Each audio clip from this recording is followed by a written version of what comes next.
तो कहानी की शुरुआत ओशियो नाम के एक लड़के से होती है। इसका नाता एक ऐसे खानदान से था जो दुनिया को बुरी शक्तियों से बचाते थे। और ये सुनते ही ओशियो ने जोर से उस भाले को लात मारकर और अंदर घुसाना शुरू कर दिया। तो कहानी की शुरुआत ओशियो नाम के एक लड़के से होती है जो फिलहाल तो स्कूल में पढ़ता है, पर इसका नाता एक ऐसे खानदान से था जो दुनिया को बुरी शक्तियों से बचाते थे। इसके पिता के मुताबिक 500 साल पहले एक राक्षस की वजह से पूरी दुनिया तबाह होने वाली थी और ये राक्षस इतना ताकतवर था कि इसका नाम सुनकर ही लोग अपना गांव खाली कर दिया करते थे। पर ओशियो के एक पूर्वज ने चाइना में बने खास भाले की मदद से उस राक्षस को दीवार में ही कैद कर दिया था और इस दौरान उनकी भी मौत हो गई। आज सुबह भी ओशियो के अपने फादर के साथ लड़ाई चल रही थी जिसमें उसने अपने फादर के मुंह पर एक लात मार दी और अब वो चाहता था कि उसके फादर उसे वो भाला दिखाए जिसके बारे में वो हमेशा बात किया करते थे। इसके बाद उन दोनों में फिर से इसी बात पर लड़ना शुरू कर दिया और अंत में ओशियो के पिता ने अपना सामान बांधकर कहीं जाने लगे। ओशियो को लग रहा था कि वो घर छोड़कर जा रहे हैं, पर उन्होंने बताया कि बस वो कुछ दिनों के लिए घूमने जा रहे हैं ताकि उन्हें ओशियो की शक्ल ना देखनी पड़े। और साथ ही वो जाने से पहले ओशियो को स्टोर रूम में पड़ी किताबों को साफ करने का काम दे देते हैं और उसी शाम ओशियो अपने पिता का काम करने के लिए स्टोर रूम में पहुंच जाता है, जहां उसका पैर किसी चीज में फंसने की वजह से वो नीचे गिर जाता है। और जब उसने उठकर देखा तो अपने सामने एक खुफिया दरवाजे को देखकर वो हैरान हो जाता है। उसने दरवाजे को खोलने की कोशिश तो करी, पर काफी समय से बंद होने की वजह से वो जाम हो रखा था। पर ओशियो ने अपनी पूरी ताकत लगाकर उस दरवाजे को ही उखाड़ दिया, पर उस दरवाजे का वजन ज्यादा होने की वजह से वो सीधा नीचे गिर गया। वापस उठने के बाद जब उसने अपने कपड़ों को साफ किया तो उसे बहुत ही अजीब महसूस हो रहा था और जब वो धीरे धीरे पीछे पलट कर देखता है तो अपने सामने एक पीले रंग के राक्षस को देखकर वो बहुत ही ज्यादा डर जाता है और उसके डर को बढ़ाने के लिए वो राक्षस उससे बात करना शुरू कर देता है। वो राक्षस चाहता था कि ओशियो उसके शरीर पर घुसे जादुई भाले को निकाल दे, क्योंकि ये काम सिर्फ एक इंसान ही कर सकता था और इस वजह से लाखों कोशिश के बाद भी वो राक्षस वहीं फंसा हुआ था। ओशियो ने उससे पूछा कि आखिर वो भाले के निकल जाने के बाद क्या करेगा, जिस पर वो राक्षस उसे जवाब देता है कि सबसे पहले तो वो ओशियो को खत्म कर देगा और एक बार फिर इस दुनिया को नर्क में बदल देगा। और ये सुनते ही ओशियो ने जोर से उस भाले को लात मारकर और अंदर घुसाना शुरू कर दिया, जिससे उस राक्षस को काफी ज्यादा दर्द हो रहा था और साथ ही उसे ये समझ नहीं आ रहा था कि ओशियो उसे आजाद क्यों नहीं कराना चाहता। और खुद को दर्द से बचाने के लिए उसने ओशियो पर हमला कर दिया, जिसपे उसके माथे पर एक खरोच आ गई। पर ओशियो इतनी जल्दी डरने वालों में से नहीं था। उसने उस भाले को राक्षस के और अंदर घुसा दिया और वहां से जाने लगा। तभी उसने अपने सामने आजादी को जाता हुआ देखकर राक्षस ने ओशियो को रोकने के लिए कहा और कहा कि वो उसने ये सब गलती से बोल दिया था। असल में वो आजाद होने के बाद ओशियो के साथ ही रहेगा और उसकी हर बात मानेगा, क्योंकि उसे इंसानों से बहुत ज्यादा डर लगता है। पर ओशियो ने कहा कि वो कभी किसी राक्षस को आजाद होने नहीं देगा और इतना बोलकर वो वहां से चला जाता है। जिसके बाद वो अपने स्कूल के लिए निकल गया, जहाँ पर उसे रास्ते में अपनी दो दोस्त मिली जिनका नाम था इनो और नाका। वो दोनों ही ओशियो की काफी अच्छी दोस्त थी और आज उसे इतना शांत देखकर उन्हें कुछ समझ नहीं आ रहा था। इसके बाद नाका ने ओशियो से अपनी एक किताब के बारे में पूछा जिसे उसने कुछ दिनों पहले ही उसे दिया था, पर ओशियो वो किताब लाना भूल गया था। इसलिए नाका ने शाम को उसके घर जाकर वो किताब लाने का फैसला किया। इसके बाद वो लोग अपने अपनी क्लास में चले जाते हैं। क्लास में भी ओशियो का दिमाग उस राक्षस की बात पर ही चल रही थी, इसलिए उसने अपनी किताब में उसका एक चित्र बना दिया। उसके बाद उसके दोस्तों ने फुटबॉल खेलने के लिए उसे बुला लिया, जहां वो अपनी फुर्ती और रफ्तार की मदद से काफी आसानी से मैच जीत लेते हैं। फिर वापस घर चला जाता है। शाम को इनो और नाका अपनी किताब लेने के लिए घर आए तो उसके दरवाजा खोलते ही ओशियो की नजर अजीब से दिखने वाले कीड़ों पर पड़ी जो सभी तरफ घूम रहे थे और उसने तुरंत ही उसे हटाने के लिए अपने हाथों को चलाना शुरू कर दिया। पर इनो और नाका को लग रहा था कि उसका दिमाग खराब हो गया है और इसलिए वो नाका ने उसके मुंह पर एक लात मार दी। ओशियो तुरंत ही खड़ा हुआ और उसने स्टोर रूम की तरफ भागा। दरवाजा खोलकर उसने उस राक्षस से पूछा कि आखिर उसने आंखों के साथ क्या कर दिया है जिसकी वजह से उसे अजीब अजीब चीजें दिखाई दे रही हैं। जिस पर वो राक्षस ने जवाब दिया कि जब उसने इस दरवाजे को खोला था तो 500 साल से जमी शक्तियों को उसने आजाद कर दिया था, जिस वजह से आसपास के कमजोर राक्षस उसके पास आ रहे थे और जल्द ही वो सभी इंसानों को मारना शुरू कर देंगे। राक्षस ने इन सब के पीछे ओशियो की गलती बताई और अब उसकी वजह से ही उसकी दोस्तों की जान खतरे में थी। पर अगर ओशियो उसे आजाद कर देगा तो वो उसके सभी दोस्तों को जिंदा छोड़ देगा और उन सभी कमजोर राक्षसों को भी खत्म कर देगा। अपने सामने और कोई चारा ना होने पर उसने भाले को निकालना शुरू किया और थोड़ी देर की मेहनत के बाद उसने निकाल ही दिया। पर तभी उस राक्षस ने उठाकर उसे दीवार पर पटक दिया, जिसके वजह से उसके सिर से खून निकलने लगा।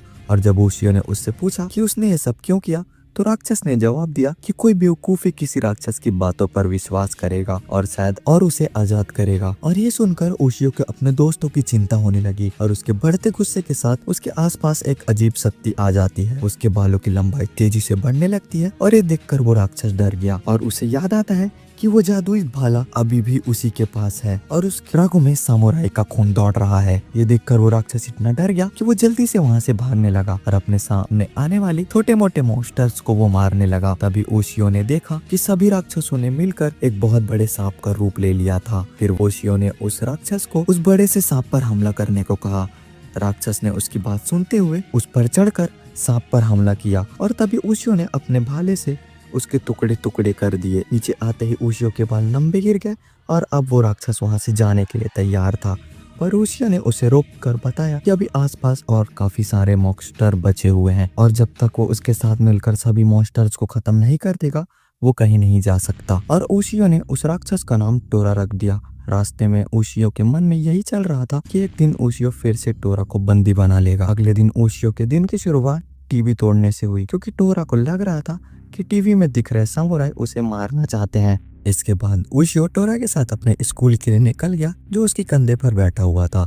पर ओशियो के अलावा उसे कोई भी नहीं देख सकता था। टोरा की वजह से ओशियो भाला भी अपने साथ लेकर गया था। स्कूल में वो इनो और नाका से मिला, जिन्होंने उसे बताया कि कल रात उनके सपने में काफी सारे राक्षस आए थे और उन पर हमला कर दिया। ये जानकर ओशियो काफी खुश था कि उन्हें कुछ भी नहीं पता चला। इसके बाद इनो और नाका ने बताया कि वो स्कूल की पुरानी बिल्डिंग में कुछ किताबों को ठीक करने के लिए जा रहे हैं और क्लास शुरू होने से पहले वो वापस आ जाएंगे। लेकिन क्लास शुरू होने के काफी देर बाद भी वो वापस नहीं आए और इधर क्लास में टीचर जापानीज हिस्ट्री के बारे में पढ़ा रहे थे, जिसमें सबसे ज्यादा दिलचस्पी टोरा को थी, क्योंकि वो पिछले 500 सालों में हुई घटनाओं के बारे में जानना चाहता था। तभी जोर से जमीन हिली और ओशियो के भाले से एक अजीब सी आवाज आने लगी, जो सिर्फ वही सुन सकता था। अब ओशियो को अपने दोस्तों को चिंता होने लगी और इसलिए उसने अपना भाला उठाया और तुरंत ही उनकी तरफ भागा। रास्ते में वो इनो और नाका के साथ एक लड़की को देखकर काफी हैरान हो गया। वो आधी पत्थर की बन चुकी थी। ओशियो ने टीचर से उस लड़की की मदद करने को कहा और खुद इनो और नाका को ढूंढने के लिए चला गया। और ये बात आग की तरह फैल गई और देखते ही देखते पुलिस और मीडिया स्कूल के बाहर आ गई। सभी लोगों को लग रहा था कि लड़कियों को किसी ने किडनैप कर लिया है, पर बिल्डिंग के अंदर उन्हें कुछ भी नहीं मिला और उन्हें खाली हाथी वापस जाना पड़ा। जब ओशियो ने टोरा से इस बारे में पूछा तो उसने हंसते हुए जवाब दिया कि ओशियो को अभी तक बिल्डिंग में रॉक मॉन्स्टर के होने का एहसास नहीं हुआ। तभी ओशियो ने उसके बालों को खींचकर पूरी बात बताने को कहा, पर टोरा ने उस पर हमला करके उसे बताने से मना कर दिया। उसका कहना था कि इंसानों से उसे कोई फर्क नहीं पड़ता और अगर उसका बस चले तो खुद ही इंसानों को खत्म कर देगा। उसकी इस बात से ओशियो को काफी ज्यादा गुस्सा आया और उसने भाले से टोरा पर हमला कर दिया, पर टोरा ने इस हमले से बचते हुए ओशियो पर ही हमला कर दिया। ओशियो ने खुद को उस हमले से बचाया और उसे भाला से मारा, फिर उसके हाथ में भाला घुसा दिया, जिससे टोरा की चीख निकल गई। और अब टोरा ने बताया कि उसके मुताबिक ये काम रॉक ईटर का हो सकता है, जो बंद पुरानी जगहों पर छुप कर रहते हैं और इंसानों का वहां आने का इंतजार करते हैं। उसका कहना था कि रॉक ईटर बहुत ही खतरनाक राक्षस था। एक बार उसने उसकी आंखों के सामने पूरी सेना को पत्थर में बदल दिया था। टोरा की बात सुनते ही ओशियो पुलिस वाले को चकमा देकर सीधा अंदर घुस गया। अंदर घुसते ही उसने अपने भाले से उस कवच को तोड़ दिया और कवच के टूटते ही एक पत्थर का समुराई उसके सामने आया। ओशियो ने खुद को उसके हमले से बचाते हुए उसके शरीर में सीधा अपना भाला घुसा दिया। इधर ओशियो को लग रहा था कि उसने ये लड़ाई जीत ली है, पर टोरा ने उसे बताया कि वो समुराई असली राक्षस नहीं था। तभी समुराई की आंख से एक बेल निकली और ओशियो का गला पकड़ लिया, जिसकी वजह से उसके हाथों से भाला छूटकर नीचे गिर गया और दो बेलों ने उसे छत से चिपका दिया। इधर कवच का दरवाजा बंद होने लगा था और टोरा ने दूसरी तरफ पहुंचकर ओशियो को बताया कि अगर वो दरवाजा बंद होने से पहले बाहर नहीं आया तो वो बहुत ही गंदी मौत मारा जाएगा। ओशियो ने टोरा से मदद मांगी, पर टोरा का उसकी मदद करने का कोई मूड नहीं था, इसलिए उसने इनो और नाका को बचाने के लिए कहा। पर ये सुनते ही टोरा को अपने कानों पर विश्वास नहीं हो रहा था और वो समझ नहीं पा रहा था कि ओशियो दूसरों की जान क्यों बचाना चाहता है, जबकि वो खुद ही खतरे पर है। ओशियो ने एक बार फिर अपने दोस्तों को बचाने की रिक्वेस्ट करी तो टोरा ने जंप किया और सभी लड़कियों को लेकर बाहर आ गया। जब उसने ओशियो की तरफ देखा तो वो लगभग पत्थर का बन चुका था और उसने टोरा की तरफ देखते हुए शुक्रिया किया और साथ ही उससे माफी भी मांगी। ये बात सुनकर टोरा का मन बदल गया और उसने दरवाजे दरवाजे के बीच आकर उसे रोक दिया। ये देखकर रॉकेटर बहुत गुस्सा हुआ और उसने अपने कुछ बेलों से टोरा पर भी हमला कर दिया, जो अभी फिलहाल कुछ नहीं कर सकता था। ओशियो चाहता था कि किसी तरह उसका भाला उसके पास आ जाए और तभी भाला खुद ही उड़कर उसके पेट में जा घुसा, जो कि पत्थर का बन चुका था। भाले की लगते ही ओशियो नॉर्मल हो गया और फिर भाला अपने आप ही टोरा की तरफ बढ़ रहा था, जिससे वो अपने तरफ आता देख टोरा डर जाता है, पर वो भाला जाकर दरवाजे के बीच जाकर फंस जाता है, जिससे टोरा को उसकी मदद करने का मौका मिल गया। टोरा ने आगे बढ़कर अपनी बिजली से हमला किया, जिससे एक बहुत बड़ा धमाका हुआ और उस समुराई के अंदर ये असली राक्षस बाहर आ गया। इधर टोरा और ओशियो पहले ही हवा में थे, जहाँ टोरा ने उसे बताया कि ओशियो को अपने भाले से राक्षस की आंखों पर वार करना पड़ेगा। इसके बाद ओशियो ने राक्षस की तरफ बढ़ते हुए अपने भाले पर थूक लगाया और एक ही हमले में उसकी आंख फोड़ दी और फिर अपने भाले की मदद से सभी लड़कियों को आजाद करा लिया। ओशियो टोरा के साथ वहाँ से निकल गया और उस रात टोरा और ओशियो को टीवी पर दिखाया जा रहा था, जिससे टोरा बहुत ही ज्यादा खुश था और वहीं ओशियो शांति से सोना चाहता था। अगली सुबह ओशियो के फादर भी वापस आ गए थे और आज भी वो ओशियो को उनके इतिहास के बारे में बता रहे थे। साथ ही उन्होंने उन खुफिया दरवाजे को कभी न खोलने को कहा। अभी ओशियो ने बात बदलकर अपने स्कूल के लिए निकल गया और जब उनकी नजर उस भाले पर पड़ी तो उनका कहना था कि वो भाला बिल्कुल उस समुराई के भाले की तरह दिखती है। अपने फादर की इस बात पर हंसते हुए ओशियो स्कूल के लिए निकल गया। इसके बाद जाने के बाद उसके फादर ने खुफिया दरवाजे को देखा तो उनका मुंह खुला का खुला रह गया। उधर ओशियो इनो और नाका के साथ एक म्यूजियम आ गया था, जहाँ काफी सारी पेंटिंग रखी हुई थी, पर टोरा को समझ नहीं आ रहा था कि आखिर इंसान कागज पर रंग क्यों भर रहे थे। इसके बाद वो एक पेंटिंग के सामने पहुंचा। ओशियो ने बताया कि वो पेंटिंग महान कलाकार हैनियो ने बनाई है और इसके बनाने के ठीक अगले दिन ही उनकी मौत हो गई थी। नाका को समझ नहीं आ रहा था कि आखिर म्यूजियम में पेंटिंग की तस्वीर क्यों लगाई हुई है, जिस पर ओशियो ने जवाब दिया कि असली पेंटिंग हैनियो की बेटी रैको के पास थी। पर थोड़ी देर घूरने के बाद टोरा समझ गया था ये पेंटिंग बनाने वाला कोई इंसान नहीं बल्कि एक डेमी ह्यूमन था और ये एक श्रापित पेंटिंग थी। अगले दिन जब ओशियो ने स्कूल की तरफ भाग रहा था तो अचानक से एक सीनियर उसे आकर पीटना शुरू कर देता है, जिसे देखकर टोरा को काफी मजा आ रहा था। तभी एक लड़की वहाँ आई और उसने उस लड़के को ओशियो को छोड़ने के लिए कहा, जिस पर वो लड़का एक बार में ही मान गया। उस लड़की को देखते ही सबने आपस में बात करना शुरू कर दिया। ओशियो ने भी उस लड़की को पहचान लिया था कि वो और कोई नहीं बल्कि पेंटिंग में बनी लड़की रैको ही थी। ओशियो ने उससे पूछा था कि क्या वो महान कलाकार हैनियो की बेटी है। इस पर लड़की ने हाँ भी भरी और ओशियो से लड़की का पीछा करने को कहा। ओशियो उस लड़की का पीछा कर ही रहा था, तभी एक ट्रक बहुत तेजी से उसकी तरफ आई और उसने टोरा को टक्कर मार दी और ओशियो ने तुरंत ही अपने भाले से ट्रक को रोक लिया और दो टुकड़ों में बांट दिया। रैको अब तक गायब हो चुकी थी, इसलिए ओशियो उसके बारे में जानने के लिए नाका के घर पहुंच गया। और जब उसने बताया कि वो बस रैको को अपना पेंटिंग का मॉडल बनाना चाहता है तो नौका ने उसको बताया कि जब रैको स्कूल में आई थी तब वो सभी लड़कियों के साथ अच्छे से पेश आती थी और सभी लड़के उसके दीवाने हो गए थे, पर अक्सर वो अकेली ही रहा करती थी। धीरे धीरे वो नाका की काफी अच्छी दोस्त बन गई और फिर एक दिन एक लड़की ने उसे अपने साथ घूमने जाने के लिए पूछा। उसी शाम उस लड़के की बहुत ही सारे ईंट गिरने से मौत हो गई और उस दिन से रैको भी और उसी दिन रैको ने अपनी जान देने की कोशिश करी, पर समय रहते लोगों ने उसे बचा लिया। उस दिन के बाद नाका ने उससे बात करने की कोशिश करी तो रैको ने खुद से दूर रहने को कहा, वरना उसके साथ भी कोई हादसा हो जाएगा। ठीक उसी समय उसके ऊपर दो नुकीली कील आकर गिरी, पर ऐन वक्त पर रैको ने उसे आकर बचा लिया। नाका की सारी बात सुनने के बाद ओशियो अपने घर जा रहा था तो एक बार फिर उस सीनियर ने उसे पीटना शुरू कर दिया, जिसे देखकर टोरा पूरे मजे ले रहा था। आखिर उस सीनियर के मुक्के को अपने सिर से रोकने के बाद ओशियो ने उसे बताया कि वो जानता है कि उस सीनियर को रैको के राज के बारे में पता है और फिर ओशियो ने अपने सर से उस सीनियर को जमीन पर गिरा दिया। इसके बाद वो दोनों जमीन पर लेटकर बात करने लगे। जहाँ सीनियर ने बताया वो और रैको बचपन के बेस्ट फ्रेंड्स थे, पर एक दिन रैको की माँ उसके पिता को छोड़कर किसी स्टूडेंट के साथ भाग गई और उस दिन से उसके बाद कुछ भी ठीक नहीं रहा। जब एक दिन वो रैको के घर पहुंचा तो उसने देखा कि रैको के पिता पूरी तरह रैको की पेंटिंग बनाने में घुसे हुए थे और अगले दिन उनकी मौत हो गई। और तभी से वो रैको को डराने में लगे हुए थे कि उन्हें डर था कहीं रैको को भी उनसे कोई ना छीन ले। पर ओशियो ने फैसला कर लिया वो इतनी जल्दी हार नहीं मानेगा और अगले दिन डांस क्लास के दौरान उसने किसी तरह रैको को अपने साथ डांस करने के लिए मना लिया। और तभी अचानक से डार्क डेविल वहां पहुंच गया और अचानक से उसकी पीठ पर हमला हुआ। इसके बाद वो डार्क डेविल में से एक राक्षस बाहर निकला और उसने ओशियो को रैको से दूर रहने को कहा। राक्षस एक बार फिर ओशियो पर हमला किया। टोरा बीच में आ गया क्योंकि उसके मुताबिक किसी हाफ डीमन को ओशियो पर हमला करने का कोई हक नहीं था। इसलिए टोरा ने उसे बिजली का झटका देकर भगा दिया। तो सीनियर भी ओशियो की मदद करने के लिए वहां पहुंच गया और तभी इस चीजों से परेशान होकर रैको वहां से भाग गई और तुरंत ही अपने घर पहुंचकर जहां उन्होंने देखा रैको छत से नीचे गिर रही थी।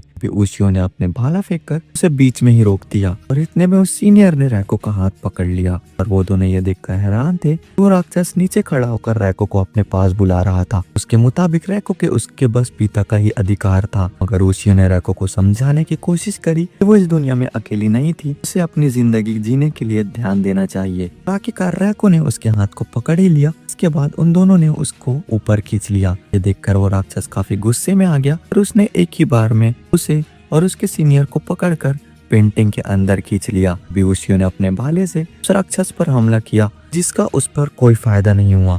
तभी टोरा ने उसे बताया कि वो पिक्चर वर्ल्ड में है और वहाँ उस राक्षस को नहीं मार सकता। राक्षस ने भी ओशियो के अंदर खींचना शुरू कर दिया। टोरा ने हंसते हुए कहा उसे अब इस राक्षस को मारने के लिए टोरा की मदद लेनी पड़ेगी। ओशियो बिना कुछ कहे पेंटिंग के अंदर चला गया।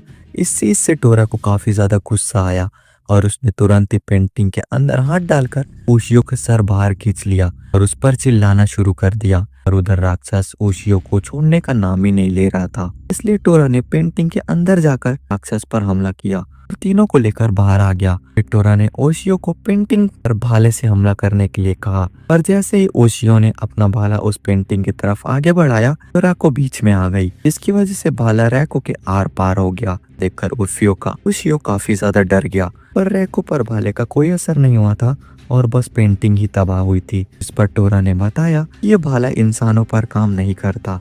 तभी पेंटिंग ने हैनियो की एक छवि बनी जिसने माफी मांगते हुए रैको को अपनी जिंदगी खुलकर जीने के लिए कहा।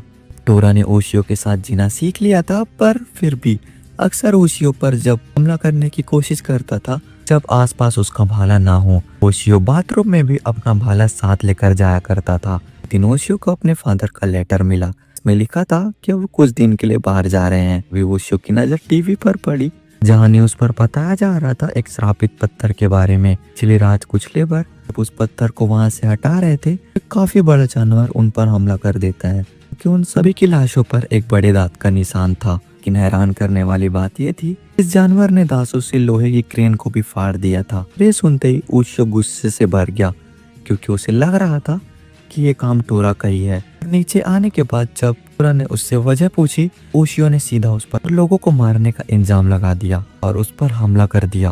टोरा ने हमले से खुद को बचाते हुए बताया कि उसने किसी को भी नहीं मारा है, पर ओशियो उसकी एक बात सुनने को तैयार नहीं था और उसने भाला सीधा उसके सर पर मार दिया, जिससे टोरा को काफी ज्यादा चोट आई और वो काफी ज्यादा गुस्सा हो गया। टोरा इतना ज्यादा गुस्सा हो गया था कि उसने ओशियो पर अपनी बिजली से हमला कर दिया, पर ओशियो ने अपने भाले की मदद से उसके हमले को रोक दिया। टोरा समझ गया था कि फिलहाल ओशियो से नहीं जीत सकता, इसलिए उसने वहां से जाने का फैसला लिया और जाते हुए उसने कहा कि उसने अभी तक किसी को भी नहीं मारा है, और अब जब उस पर आरोप लग ही गया है तो वह जरूर लोगों को मारेगा। इसके बाद टोरा शहर की तरफ बढ़ गया और वो इतनी सारी गाड़ी और बिल्डिंग्स को देखकर पागल हो गया। उसे समझ नहीं आ रहा था कि वो आखिर करे तो करे क्या। जैसे वो नीचे उतरा उसे एक ट्रक ने टक्कर मार दी, इससे वो बहुत ही गुस्सा हो गया और उसने गाड़ी पर चिल्लाना शुरू कर दिया। कोई भी उसे देख नहीं सकता था और ना ही सुन सकता था, इसलिए उसने अपनी ताकत से गाड़ियों की बैटरी खराब कर दी, जिस वजह से सभी गाड़ी रोड पर ही रुक गई। और ये देखकर टोरा बहुत खुश हुआ। उधर ओशियो को हटने वाली जगह पर पहुंच गया जहाँ एक बूढ़ा आदमी पुलिस वाले को समझाने की कोशिश कर रहा था ये काम किसी जानवर का नहीं बल्कि एक राक्षस का था कि कई साल पहले जगह पर राक्षस को किया गया था। अपनी बात को साबित करने के लिए उसने उस आदमी को अपने दादा की डायरी दिखाने की कोशिश करी, पर उस पुलिस वाले ने धक्का देकर उसे वहां से भगा दिया। लेकिन तभी ओशियो भी वहां पहुंच गया और उसने उस बूढ़े आदमी को गिरने से बचा लिया। जब ओशियो ने आदमी की डायरी को उठाई उसे नजर आया एक सुंदर सी लड़की की तस्वीर। इसके बाद उस बूढ़े आदमी ने बताया कि डायरी उसके दादा की थी और कई साल पहले जंगलों पर राक्षस का राज चलता था। सभी गांव वालों को मार देते थे, पर इससे परेशान होकर गांव वालों ने कई लोगों की मदद लेने के लिए बुलाया। कोई भी राक्षस उससे बचकर वापस नहीं जा पाया, इसलिए हार मानकर लोगों ने अपना गांव खाली करने का फैसला लिया।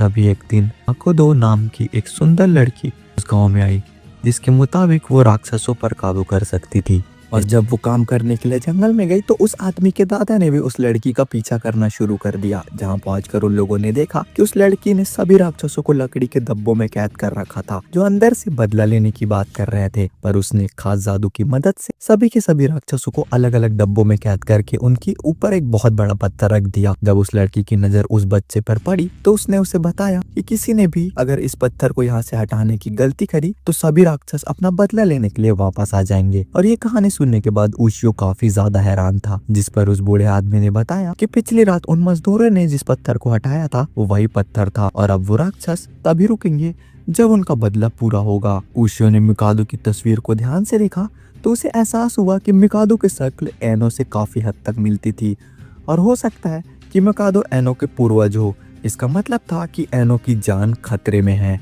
ओशियो ने उस बूढ़े आदमी से मदद करने को कहा, जिसके बाद वो दोनों आदमी गाड़ी में बैठकर शहर की तरफ निकल गए। उधर टोरा का दिन भी कुछ खास नहीं चल रहा था, क्योंकि इस दुनिया में वो खुद को ढाल नहीं पा रहा था और साथ ही सब लोग परफ्यूम लगाकर घूम रहे थे, जिससे टोरा का मूड खराब हो जाता था। तभी उसकी नजर एनो पर पड़ी, लेकिन वो उसे पहचान नहीं पा रहा था। लेकिन वो उसका खाना तो बन ही सकती थी।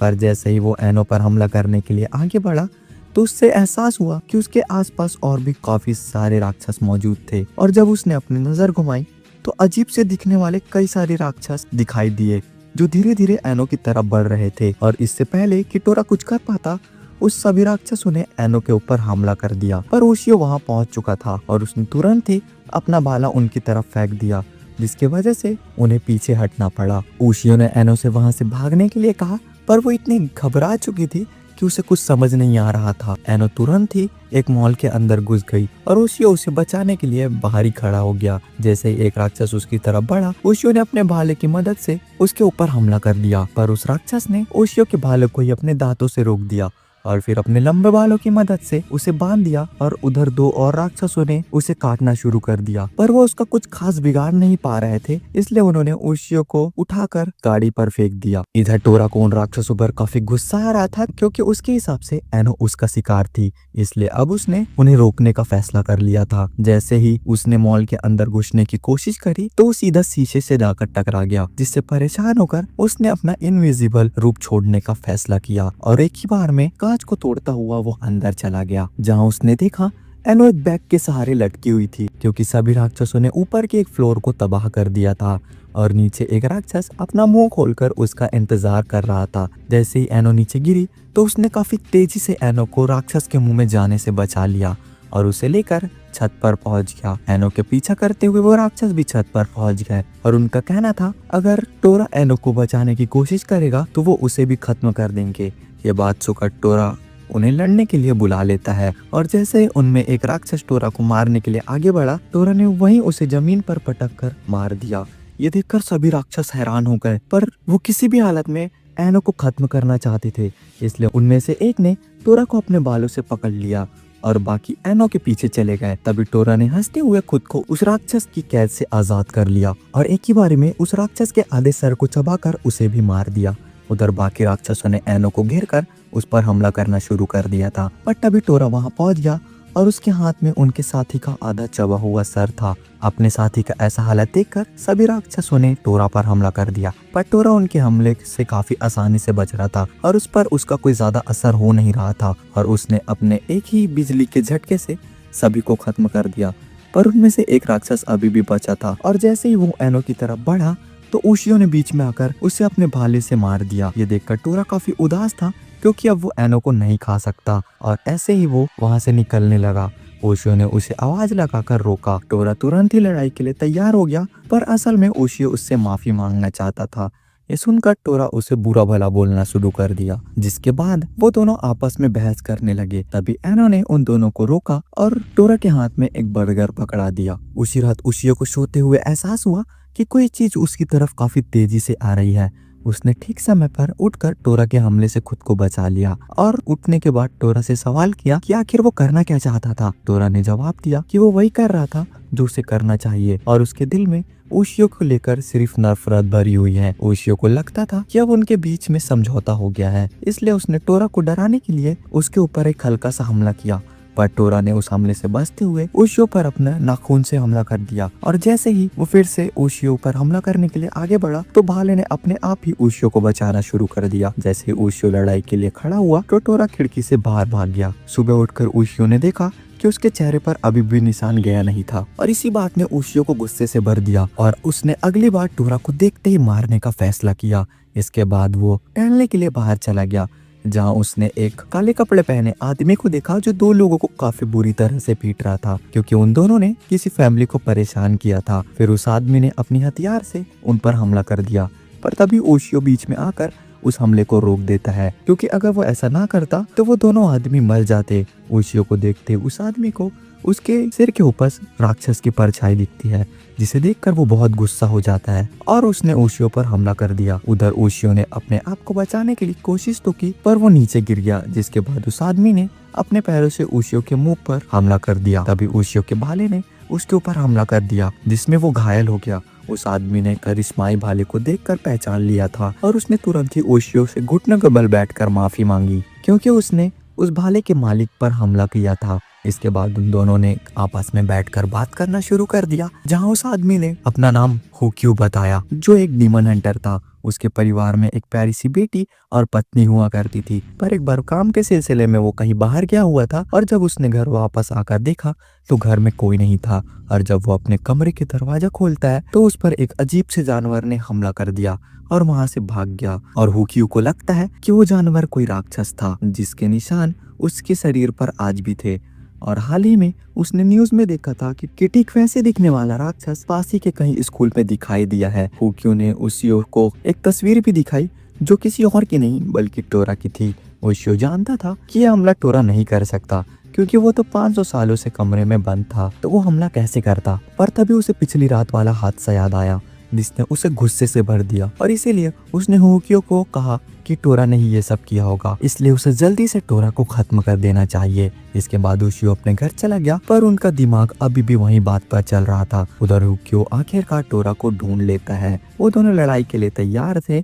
इधर ओशियो स्कूल में इसी बारे में सोच रहा था और वहीं एनो और नाका उसको ऐसा अजीब देखकर कुछ समझ नहीं पा रहे थे। शाम को घर जाते वक्त ओशियो काफी शांत था, पर तभी उसकी नजर नाका पर पड़ी जो चुपचाप उसका पीछा कर रही थी और तभी नाका ने पीछे से आकर उसके सिर पर अपने बैग दे मारा और ओशियो को भी ऐसा करने को कहा क्योंकि वो जानती थी कि ओशियो किसी बात से परेशान है। वो इतना शांत कभी नहीं रहता था और उसको खुद को कभी बदलना नहीं चाहिए।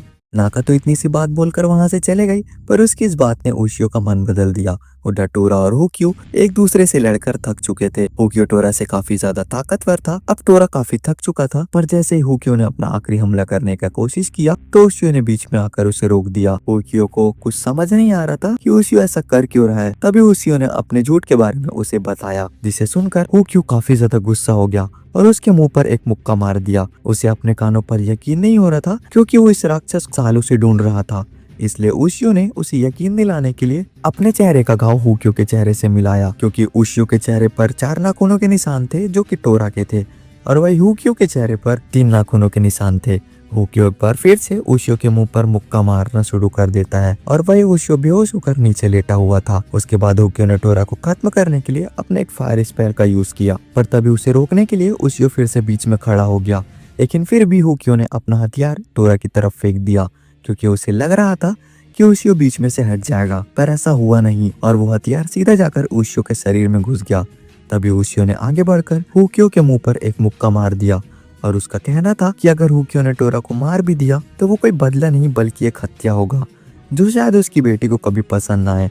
और इसके बाद ओशियो खुद ही बेहोश हो जाता है और जब उसकी आंख खुली तो उसने देखा कि हुक्यू ने उसकी मरहम पट्टी कर रखी थी और अब वो भी मानता था कि ओशियो बिल्कुल ठीक कह रहा है, इसलिए उसने टोरा की जान बख्शने का फैसला किया। लेकिन हुक्यू अपने परिवार को ढूंढने का सफर अभी भी जारी रखेगा और वो चाहता है कि अगली बार वो जब मिले तो वो दोनों साथ टीम में हो। उस रात ओशियो बेफिक्र होकर सोने में व्यस्त था, पर तभी टोरा एक बार फिर उस पर हमला करने का सोच रहा था, लेकिन ऐन वक्त पर उसने अपना मन बदल लिया और बर्गर खाने चले गया। उधर ओशियो की गर्मी की छुट्टी शुरू हो चुकी थी और इस बार ओशियो, नाका और एनो साथ छुट्टी मनाने बीच पर गए थे। टोरा भी समुद्र के पास जाकर काफी खुश था, क्योंकि पिछले 500 सालों में समुद्र ही एक ऐसी चीज थी जो नहीं बदली थी, इसलिए समुद्र में घूमने के लिए वो निकल गया। टोरा अपनी नजरों से दूर जाता देख ओशियो को चिंता होने लगी, पर तभी उसकी नजर एक बच्चे पर पड़ी जो उनके सामान पर मिट्टी डाल रहा था। ये देखकर ओशियो बहुत ज्यादा गुस्सा हो गया और उसने जाकर तुरंत उस बच्चे को पकड़ लिया, पर तभी वहां नाका भी पहुंच गई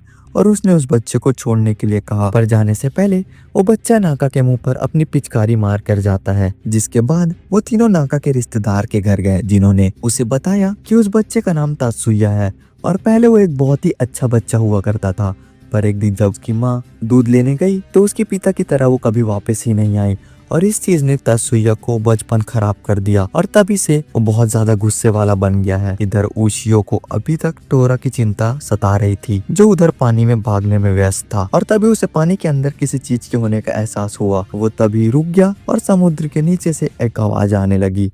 उसने पूछा कि क्या वो वही टोरा है जो पिछले 500 सालों से गायब था। हामी भरते हुए टोरा ने उस आवाज को सामने आने के लिए कहा और ऐसा ना करने पर टोरा ने पूरे समुद्र पर बिजली गिराने की धमकी दी। इसके बाद वो आवाज टोरा को रोकते हुए बाहर आ गया। असल में वो आवाज एक बूढ़े बुजुर्ग आदमी की थी, जिसने उसे बताया कि वो लोग अंडर वाटर राक्षस से काफी ज्यादा परेशान थे, जो इंसानों और राक्षसों को खाता था। उन्हें ऐसे राक्षसों को हराने के लिए टोरा की मदद चाहिए थी। टोरा को किसी बात से फर्क नहीं पड़ता था, पर जब उस आदमी ने बताया कि वो राक्षस काफी ज्यादा ताकतवर है, तो टोरा ने उसकी बात को एक चैलेंज के रूप में लिया और वो उस राक्षस से लड़ने के लिए मान गया। और तभी एक बहुत बड़ा सांप पानी के नीचे से निकला और उसके सामने आ गया। वो सांप इतना बड़ा था कि टोरा भी उसे देखकर हैरान हो गया था।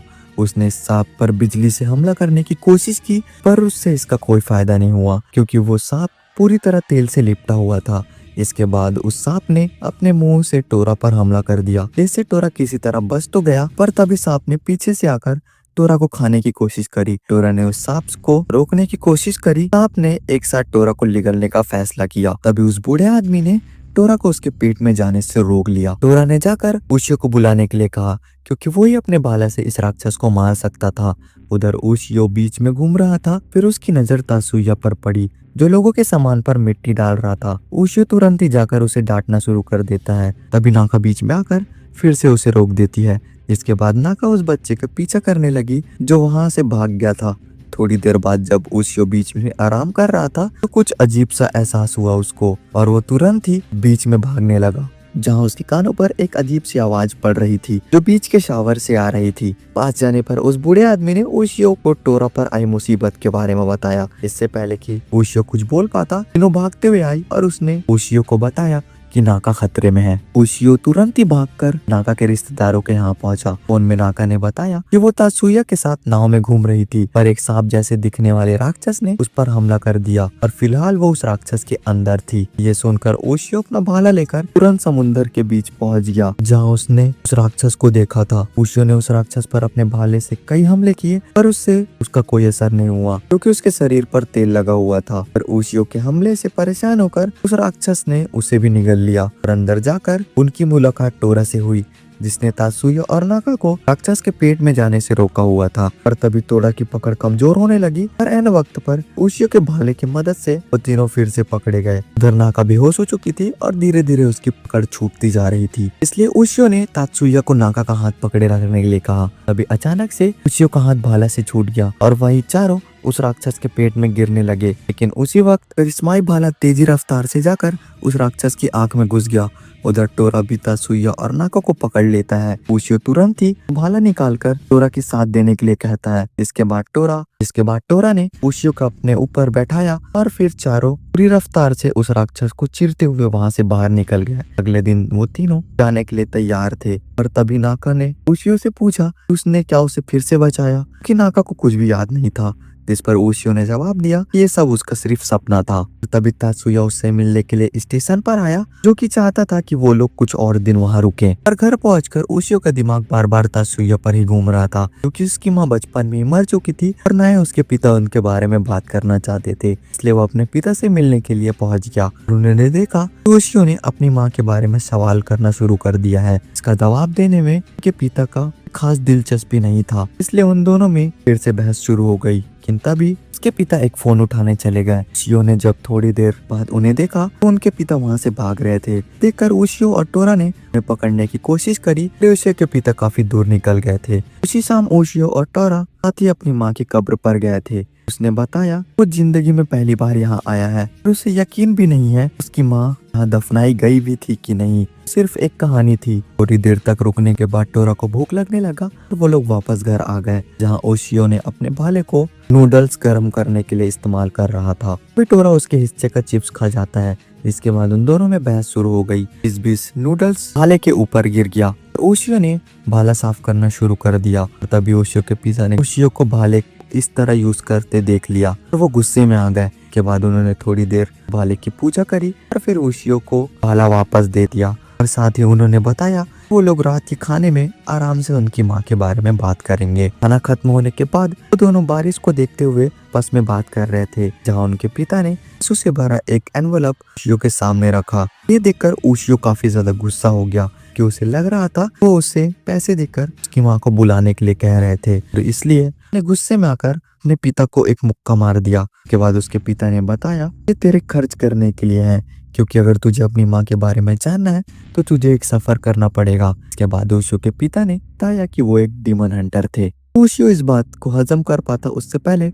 उसके पिता ने बताया उनके लीडर ने उन्हें टोरा को मारने का काम दिया है। अब उन्हें टोरा को लड़ना होगा। वो चाहते थे ओशियो अपनी माँ को ढूंढने के लिए निकल जाए। ओशियो को कुछ समझ नहीं आ रहा था और वही दूसरी तरफ टोरा की लड़ाई करने के लिए हमेशा तैयार रहता था। वो ओशियो के पिता से लड़ने के लिए बिल्कुल तैयार था। दोनों ने अपनी पूरी ताकत से लड़ना शुरू किया। हाँ, वो दोनों ही एक दूसरे की शक्तियों के बारे में जान रहे थे, फिर अपनी पूरी ताकत से लड़ रहे थे। पर ओशियो को कुछ समझ नहीं आ रहा था और वो दोनों को ही रोकने के लिए कोशिश कर रहा था। दोनों ही एक दूसरे की जान लेने के लिए लड़ रहे थे, इसलिए ओशियो ने उनके बीच जाकर उन्हें रोकने की कोशिश करी, पर उन्होंने ओशियो को उठाकर बाहर फेंक दिया। अब ओशियो के पास और कोई चारा नहीं था और उन्हें रोकने के लिए ओशियो ने अपने भाले को उठाकर अपने पिता के डंडे के टुकड़े टुकड़े कर दिए और साथ ही उसने भाले से टोरा के सर पर काफी जोर से मारा। उन दोनों को रोकने के बाद ओशियो ने अपने पिता से कहा कि वो टोरा को ऐसे नहीं मार सकते, क्योंकि अब उसका टोरा पर काफी ज्यादा काबू है। जिस पर उसके पिता ने हंसते हुए जवाब दिया कि वो कभी टोरा को मारना चाहते ही नहीं थे और असल में उसे पता लगाने को कहा गया था कि टोरा क्या अभी भी पागल राक्षस था या फिर ओशियो ने उस पर काबू पा लिया था, जिस पर वो सफल रहा। अगर वो ऐसा ना कर पाता तो मजबूरन उन्हें ओशियो और टोरा दोनों को खत्म करना पड़ता। तभी ओशियो को एहसास हुआ कि काफी सारे लोग उन्हें घेर कर खड़े थे। तभी उनके पिता ने ऐलान किया कि ओशियो पूरी तरह से टोरा पर काबू कर सकता है और वो लोग उन दोनों की मदद से बाकी राक्षसों को खत्म कर सकते हैं। पर उन आदमी को ये बात कुछ खास पसंद नहीं आई और उनमें से एक आदमी ने टोरा पर हमला कर दिया, लेकिन उसके पिता ने बीच में आकर टोरा को बचा लिया। इसके बाद ओशियो के पिता ने उसे टोरा के साथ जाकर अपनी माँ को ढूंढने को कहा, पर ओशियो को अपने पिता को इस हालत में छोड़ कर जाना मंजूर नहीं था। इसके बाद वहाँ एक बार फिर से लड़ाई शुरू हो गई, जहाँ एक आदमी ने टोरा को कैद करने की कोशिश करी, पर टोरा अपनी शक्तियों की मदद से उसके टेलिस्मैन को तोड़कर उस पर ही हमला कर देता है। उधर पादरी ने ओशियो के पिता को कैद कर लिया था और जैसे ही ओशियो ने उन्हें बचाने के लिए आगे बढ़ा तो तभी उस पर एक हमला हुआ और वो वहीं पर बेहोश हो गया। थोड़ी देर बाद जब उसकी आंखें खुली तो उसके पिता ने बताया कि उन्होंने और टोरा ने मिलकर सभी पादरी को हरा दिया है और इस बीच टोरा ने किसी की भी जान नहीं ली और अब ओशियो अपने पिता को छोड़कर नहीं जाना चाहता था, क्योंकि वो पादरी कभी भी उन्हें मार सकते थे। पर उसके पिता ने बेफिक्र होकर अपनी माँ को ढूंढने के लिए कहा, क्योंकि उनके मुताबिक वो अकेले ही काफी थे। अगली सुबह ओशियो और टोरा एक साथ अपनी माँ को ढूंढने के सफर पर निकल गए। एयरपोर्ट में पहुंचकर टोरा काफी ज्यादा खुश था, क्योंकि उसने कभी एरोप्लेन नहीं देखा था और उसे इंसानों के उड़ने पर भरोसा नहीं हो रहा था। ओशियो यहाँ आराम से कुर्सी पर बैठा हुआ था, तभी उनके कानों पर एक आदमी की आवाज पड़ी, जो पास ही बैठी लड़की से उसके पिता के मौत के लिए माफी मांग रहा था और उसके मुताबिक ये काम किसी राक्षस का था। पर उस लड़की को उस आदमी की बातों पर भरोसा नहीं था। असल में उस लड़की का पिता एक पायलट था, जिसकी आखिरी फ्लाइट के दौरान एक प्लेन सामने आने से उसका प्लेन क्रैश हो गया था और इस वजह से उस आदमी की मौत हो गई थी। और ये आदमी उसी प्लेन का पायलट था, इसलिए वो उस लड़की से माफी मांग रहा था। पर उस लड़की का मानना था कि उसके पिता के मौत के पीछे इस आदमी का हाथ था। इस बात ने ओशियो का ध्यान खींच लिया और उसने तुरंत ही टोरा से किसी हवाई राक्षस के बारे में पूछा। इस पर टोरा ने फूशु नाम के एक राक्षस के बारे में बताया जो हवा में रहता था, और एक बार टोरा की उसके साथ लड़ाई हो चुकी थी। फूशु पूरी तरह से जेली का बना हुआ था, इसलिए उस पर हमला करना काफी ज्यादा मुश्किल था और उसे हराने के लिए काफी सारी आग की जरूरत पड़ती थी। इसके बाद वो सभी प्लेन में जाकर बैठ गए, जहाँ ओशियो ने उस लड़की से बात करने की कोशिश करी, पर थोड़ी देर बाद प्लेन हवा में उड़ गया। तो टोरा को खिड़की के बाहर देखकर काफी ज्यादा मजा आ रहा था। वहीं उस लड़की का नाम यू था। वो प्लेन के उड़ते ही सो गई और फिर उस आदमी ने यू को कंबल उड़ाकर ओशियो के साथ बैठ गया और उसका कहना था कि शायद ओशियो को उसकी बात पर यकीन नहीं होगा, पर उसने सच में एक राक्षस देखा था। पर ओशियो का कहना था कि वो उसकी बातों पर पूरी तरह भरोसा करता है। थोड़ी देर बाद तक शांति से बैठने के बाद उस आदमी ने बताया कि उसे अजीब सा महसूस हो रहा था और ऐसा एहसास उसे उस दिन भी हुआ था जिस दिन उसने उस राक्षस को देखा था। तभी प्लेन जोर जोर से हिलने लगा और जब उन्होंने खिड़की पर बाहर देखा तो एक अजीब सा दिखने वाला राक्षस पूरी प्लेन पर जकड़ा हुआ था। प्लेन धीरे धीरे नीचे जा रहा था और तभी टोरा ने ओशियो को अपने भाला निकालने के कहा, जिस पर उसने जवाब दिया कि उसका भाला लगेज में ही पड़ा हुआ है। पर टोरा का कहना था कि अगर वो अपने भाले को बुलाए तो भाला उसके पास आ जाएगा। टोरा की बात मानकर उसने अपने भाले को बुलाया और तुरंत ही वो उसके हाथ में आ गया। उधर वो आदमी कंट्रोल रूम पर पहुंचा तो उसने देखा कि वहाँ कोई भी पायलट नहीं था, इसलिए वो खुद ही प्लेन उड़ाने लगा और साथ ही उसने एयरफोर्स से भी मदद मांगने की कोशिश करी, पर एयरफोर्स को कुछ भी अजीब नहीं दिख रहा था, इसलिए उन्होंने मदद करने से मना कर दिया। उधर ओशियो ने टोरा को फूशु से लड़ने के लिए कहा, पर टोरा इसके लिए तैयार नहीं था। इसके बाद उन दोनों में बहस हो गई और आखिरकार ओशियो ने टोरा को जबरदस्ती बाहर भेज दिया, जहां ओशियो ने अपने फायर स्पेल की मदद से फूशो को कमजोर कर दिया। पर टोरा का इतना फायर स्पेल फूशो को पूरी तरह हराने के लिए काफी नहीं था, इसलिए उसे ओशियो ने कंट्रोल रूम में जाकर मदद मांगने को सोचा। पर पायलट ने एयरफोर्स से मिले जवाब के बारे में ओशियो को बताया। तभी टोरा ने आकर ओशियो को बताया कि वो फूशो को नीचे गिराएगा और इशारा मिलते ही ओशियो को उस पर हमला करना था। ओशियो अपनी जगह जाकर खड़ा हो गया, टोरा के इशारे का इंतजार कर रहा था। तभी यू ने उसके पास आकर इसका हिस्सा बनने का इच्छा जाहिर किया, जिसके लिए ओशियो भी तैयार हो गया। उधर टोरा से इशारा मिलते ही उन्होंने फूशु पर हमला कर दिया, जिससे फूशु को काफी चोट आई और साथ ही उसने अपना संतुलन खो दिया, जिसकी वजह से एयरफोर्स रडार पर वार्निंग आ गई और वो तुरंत ही एयरफोर्स के 2 जहाज मदद के लिए पहुंच गई। पर वो प्लेन के ज्यादा पास होने की वजह से वो राक्षस पर हमला नहीं कर सकते थे। तभी ओशियो ने टोरा को प्लेन के ऊपर जाने को कहा। ऊपर पहुंचकर उन लोगों ने फूशो को प्लेन से अलग करने का फैसला किया। तभी उस राक्षस ने उन दोनों पर अपने हाथों से पकड़ लिया। पर थोड़ी देर कोशिश करने के बाद आखिरकार ओशियो ने अपने भाले की मदद से उसके हाथ को काटकर खुद को आजाद कर लिया और वहीं टोरा ने भी उसके हाथों को अपने नाखून से काटकर आजाद कर लिया, जिसके बाद फूशु प्लेन से अलग हो गया और मौका मिलते ही एयरफोर्स ने उस पर हमला कर दिया, जिससे निकली आग ने फूशु को वहीं खत्म कर दिया। पर उनकी मुसीबत यहाँ खत्म नहीं हुई थी, क्योंकि प्लेन के लैंडिंग गियर्स खराब हो चुके थे और वो इस हालत में कहीं भी नहीं जा सकते थे। तभी ओशियो ने टोरा को जाकर प्लेन को सपोर्ट देने को कहा और टोरा ने ऐसा ही किया। आखिरकार सही सलामत प्लेन नीचे उतर गया। एयरपोर्ट से नीचे आने के बाद ओशियो को एहसास हुआ कि उसके पैसे कहीं गुम गए थे, पर वहीं टोरा को समझ नहीं आ रहा था कि उन्हें पैसे की क्या जरूरत है। लेकिन ओशियो का कहना था कि वो लोग फिर भी पुलिस स्टेशन पर रिपोर्ट करने जाएंगे। पर तभी उनकी नजर आसपास के लोगों पर पड़ी, जिनके शरीर पर अजीब से स्क्रैच के निशान पड़े थे और साथ ही उनकी नजर एक हवा के बवंडर पर पड़ी, जिसे देखकर ओशियो को कुछ समझ नहीं आ रहा था। पर टोरा ने उससे सावधान रहने को कहा, क्योंकि उसके मुताबिक ये कोई आम हवा नहीं थी बल्कि एक राक्षस था। तभी अचानक से कुत्ते जैसे दिखने वाले जानवर ने ओशियो पर हमला कर दिया, पर उसके भाले ने उसे बचा लिया। इसके बाद एक बार फिर हमला करते हुए उस राक्षस ने कई सारी खरोंचें मार दी, जिससे गुस्सा होकर आखिरकार ओशियो ने अपना रूप बदल लिया और अपने भाले से उस राक्षस को जमीन पर पटक दिया। तभी उसे एक आवाज आई, पर जब उसने पीछे पलट कर देखा तो एक सुंदर सी लड़की ने उस राक्षस को जान से ना मारने की भीख मांगी। इसके बाद वो लोग ट्रेन में बैठकर पहाड़ों के बीच एक घर पर पहुंच गए, जहां उन दोनों ने बताया कि वो लोग सगे भाई बहन थे और उन्हें ओशियो की एक मदद चाहिए थी।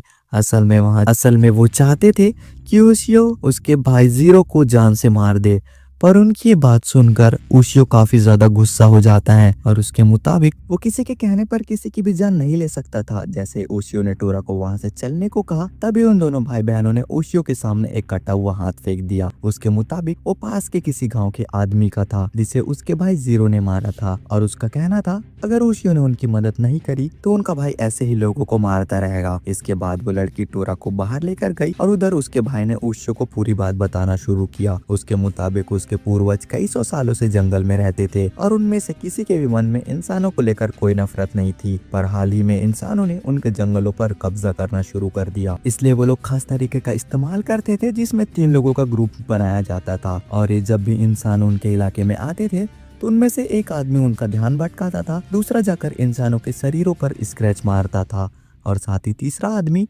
अपनी शक्तियों की मदद से उनके चोटों को ठीक कर देता था। ये सब इतनी तेजी से होता था कि इंसानों को कुछ समझ नहीं आता था, पर वो सब लोग इससे डर कर वहाँ से दूर भाग जाते थे। साथ ही उनकी बिरादरी का ये कानून था कि वो लोग कभी भी किसी इंसान को बेवजह नहीं मारेंगे। पर हाल ही में जीरो ने उस कानून को तोड़ते हुए आसपास के काफी सारे इंसानों को मारना शुरू कर दिया। इसके बाद उस आदमी ने ओशियो की आंखों में देखते हुए पूछा क्या वो उनके लिए जीरो को मार देगा, क्योंकि वो खुद अपने भाई को नहीं मारना चाहते। तभी ओशियो के कानों में एक आवाज पड़ी और साथ ही उसका भाला भी जोर जोर से हिलने लगा और कुछ ही सेकंड बाद उस कमरे का दरवाजा तोड़ते हुए जीरो भी वहां पहुंच गया, जो अपने भाई को अलविदा कहने आया था, क्योंकि अब वो अपने हिसाब से जिंदगी जीना चाहता था। अब उसका मकसद था ज्यादा से ज्यादा लोगों को मारना। उसके भाई ने उसे समझाने की काफी कोशिश करी, पर जीरो के मुताबिक इस जंग की शुरुआत इंसानों ने करी थी, क्योंकि वो लोग ही उनके इलाके में आकर उन्हें बार बार वहां से भगा देते थे। पर अब जीरो इसका बदला लेना चाहता था, इसलिए वो इंसानों के मन में इतना डर भर देगा कि वो आगे से कभी अपने इलाकों को बढ़ाने की कोशिश भी नहीं करेंगे। इसके बाद उसने अपना रूप बदल कर उनसे वादा किया कि वो कभी भी इंसानी रूप में नहीं आएगा। पर तभी उसे भाले से निकल रही शक्तियों का एहसास हुआ,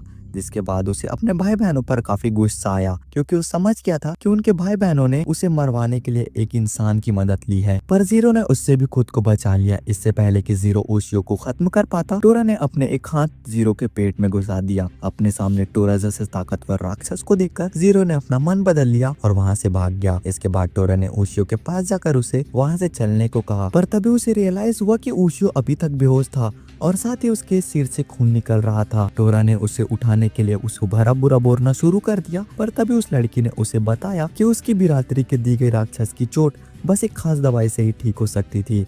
इसके बाद उस लड़की ने टोरा को वो दवाई दे दी। इसे लगाने के बाद ओशियो वापस जिंदा हो गया। ओशियो वापस जिंदा होकर तुरंत ही टोरा को बताता है कि जीरो के दिल में बस नफरत ही भरी हुई है और अगर उन्होंने उसे नहीं रोका तो ना जाने वो कितने ही लोगों की जान ले लेगा। उसने उस भाई बहनों से जीरो का पता पूछा और तुरंत ही उस तरफ जाने लगे, पर तभी उसकी नजर टोरा के अलग हुए हाथ पर पड़ी। इसे देखकर वो बहुत ज्यादा घबरा गया और तुरंत ही उसे जोड़ने के लिए कोशिश करने लगा। इसके बाद वो सभी लोग कंस्ट्रक्शन साइट पर पहुंचे, जहां जीरो पहले से ही मजदूरों का इंतजार कर रहा था। अभी वो लोग जीरो को ढूंढ ही रहे थे, पर तभी अचानक से गुस्से में आकर जीरो ने ओशियो पर हमला कर दिया। उसके भाई बहनों ने भी उसे रोकने की काफी कोशिश करी, पर वो इतना ताकतवर था कि उसने एक ही बारी में उन लोग को पीछे ढकेल दिया। इसके बाद ओशियो ने जोरों पर हमला किया और उसको चोट पहुंचाने में कामयाब रहा। जीरो ने तुरंत ही जाकर पहाड़ी की एक चोटी उनके ऊपर गिरा दी, पर सही वक्त पर ओशियो और टोरा ने पत्थर को उन पर गिरने से रोक दिया। लेकिन वो दोनों भाई बहन ट्रक के नीचे फंस गए थे, जिसमें से तेल लगातार लीक कर रहा था। ओशियो ने टोरा को पत्थर छोड़कर उनकी मदद करने को कहा, क्योंकि अगर उन दोनों को बाहर नहीं निकाला गया तो थोड़ी देर बाद तेल में आग लग सकती थी, जिससे काफी बड़ा धमाका हो जाता। इसके लिए टोरा पहले तो तैयार नहीं था, पर जब ओशियो ने उससे बार बार विनती करी तो वो उसकी मदद करने के लिए मान गया। जीरो भी अपना काम खत्म करने के लिए नीचे आया, पर उसने देखा कि ओशियो और टोरा उसके भाई बहनों की मदद कर रहे थे, तो उसने एक बार के लिए अपना मन बदल लिया और ओशियो ने उसका दिल बदलने के लिए कई सारे बातें भी बोली। पर तभी मजदूर वहां पहुंच गए और सभी जीरो को देखकर बहुत ज्यादा डर गए।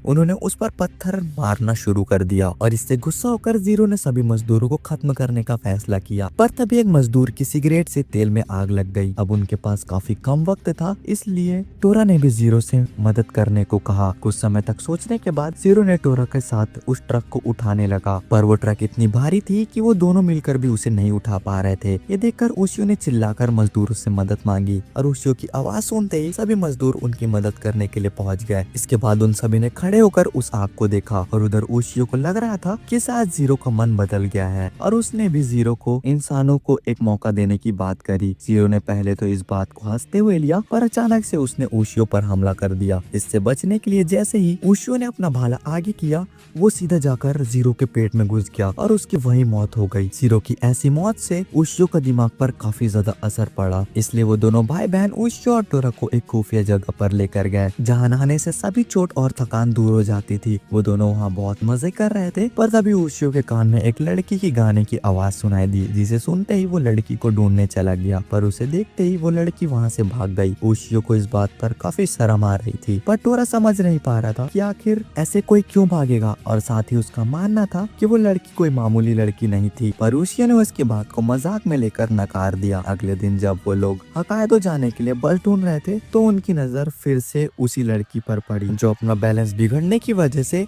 एक गाड़ी के नीचे आने वाली थी। लेकिन तभी ओशियो ने बीच में कूदकर उसकी जान बचा ली। वो लड़की बेहोश हो चुकी थी। तभी उसके पास की दुकान वाली औरत ने ओशियो को बताया कि असल में वो लड़की का नाम जो है और वो शहर के सबसे अमीर परिवार की बेटी है। साथ ही उसने बताया कि पहाड़ी के ऊपर उस लड़की का काफी बड़ा घर है। इसके बाद ओशियो ने उसे अपने पीठ पर बैठाकर उससे घर छोड़ने का फैसला लिया। पर टोरा के मुताबिक वो सब वो बस इसलिए कर रहा था क्योंकि उसे वो लड़की पसंद आ गई थी। में वो दोनों अपनी बातों में उलझे हुए थे कि तभी साया की आंखें खुल गई, जिसने सबसे पहले तो ओशियो से परेशान करने के लिए माफी मांगी, पर असल में वो शहर में उसे ही ढूंढने निकली थी। पर ये बात सुनकर ओशियो शर्मा गया, क्योंकि वो साया से पहली बार मिल रहा था। ओशियो ने उसे नीचे उतारा और वो टोरा को अपने सामने देखकर डर गई। पर ये देखकर ओशियो और टोरा दोनों ही हैरान हो गए थे, क्योंकि कोई आम इंसान किसी भी राक्षस को तब तक नहीं देख सकता था जब तक वो खुद ना चाहे। उसके बाद साया ने उन्हें बताया कि असल में वो एक ऐसे परिवार का हिस्सा थी जो सदियों से राक्षस और इंसानों के बीच बातचीत में फर्क कम करने का काम करते थे, और उनके मुताबिक फर्क जितना कम होगा उतना ही आसान धरती में शांति से जीना होगा। जैसे ही साया ने फिर से चलने की कोशिश करी तो कमजोरी की वजह से वो गिरने लगी। इसके बाद ओशियो ने उसे वापस से अपने कंधे पर उठाकर उसके घर की तरफ भागने लगा। साया के घर पहुंचकर वो और ओशियो एक कमरे में बैठकर बातें कर रहे थे। तभी उसके पिता और दादी वहां पहुंच गए, जो साया के अकेले घर से बाहर जाने से काफी ज्यादा गुस्सा थे और इसलिए वो उन्हें भला बुरा बोल रहे थे। थोड़ी देर तक सुनने के बाद ओशियो को काफी ज्यादा गुस्सा आया और उसने साया के पिता से बहस करना शुरू कर दिया। पर बात ज्यादा बढ़ने से पहले साया ने बीच में आकर उन दोनों को ही रोक दिया और साथ ही उसने अपने पिता से ओशियो से बात करने के लिए आधा घंटा मांगा। उसके पिता के वहाँ से जाने के बाद भी ओशियो का गुस्सा शांत नहीं हुआ और वो लगातार उनके बारे में भला बुरा बोलता जा रहा था। साया ने उसे शांत कराकर उसे वहाँ बुलाने की असली वजह बताई। असल में कई सौ साल पहले साया के एक पूर्वज ने एक देवी को कैद कर लिया था। माना जाता है कि जिस भी इंसान के पास उस देवी का आशीर्वाद होगा वो हमेशा ही अमीर रहेगा। इसलिए उसके पूर्वजों ने उस देवी को काफू की मदद से कैद कर लिया था। साथ ही उसने बताया कि उसकी माँ एक ऐसे परिवार से थी जहाँ सभी लड़कियाँ काफी सारी बीमारी लेकर पैदा होती थी, और जब साया पैदा हुई थी तो उसकी माँ ने उसे बताया था कि उसे हमेशा उस देवी से बात करते रहना पड़ेगा ताकि उस पर बीमारियों का ज्यादा असर ना हो। इसके बाद वो उन्हें एक कमरे में लेकर गई जहां उस देवी को जादुई मंत्रों से कैद किया हुआ था। साया जाकर उस देवी के पास बैठ गई, जिसने ओशियो को देखते हुए उससे सवाल किया कि क्या वो वही लड़का है जिसके पास करिश्माई भाला है। जिसके बाद उसने टोरा को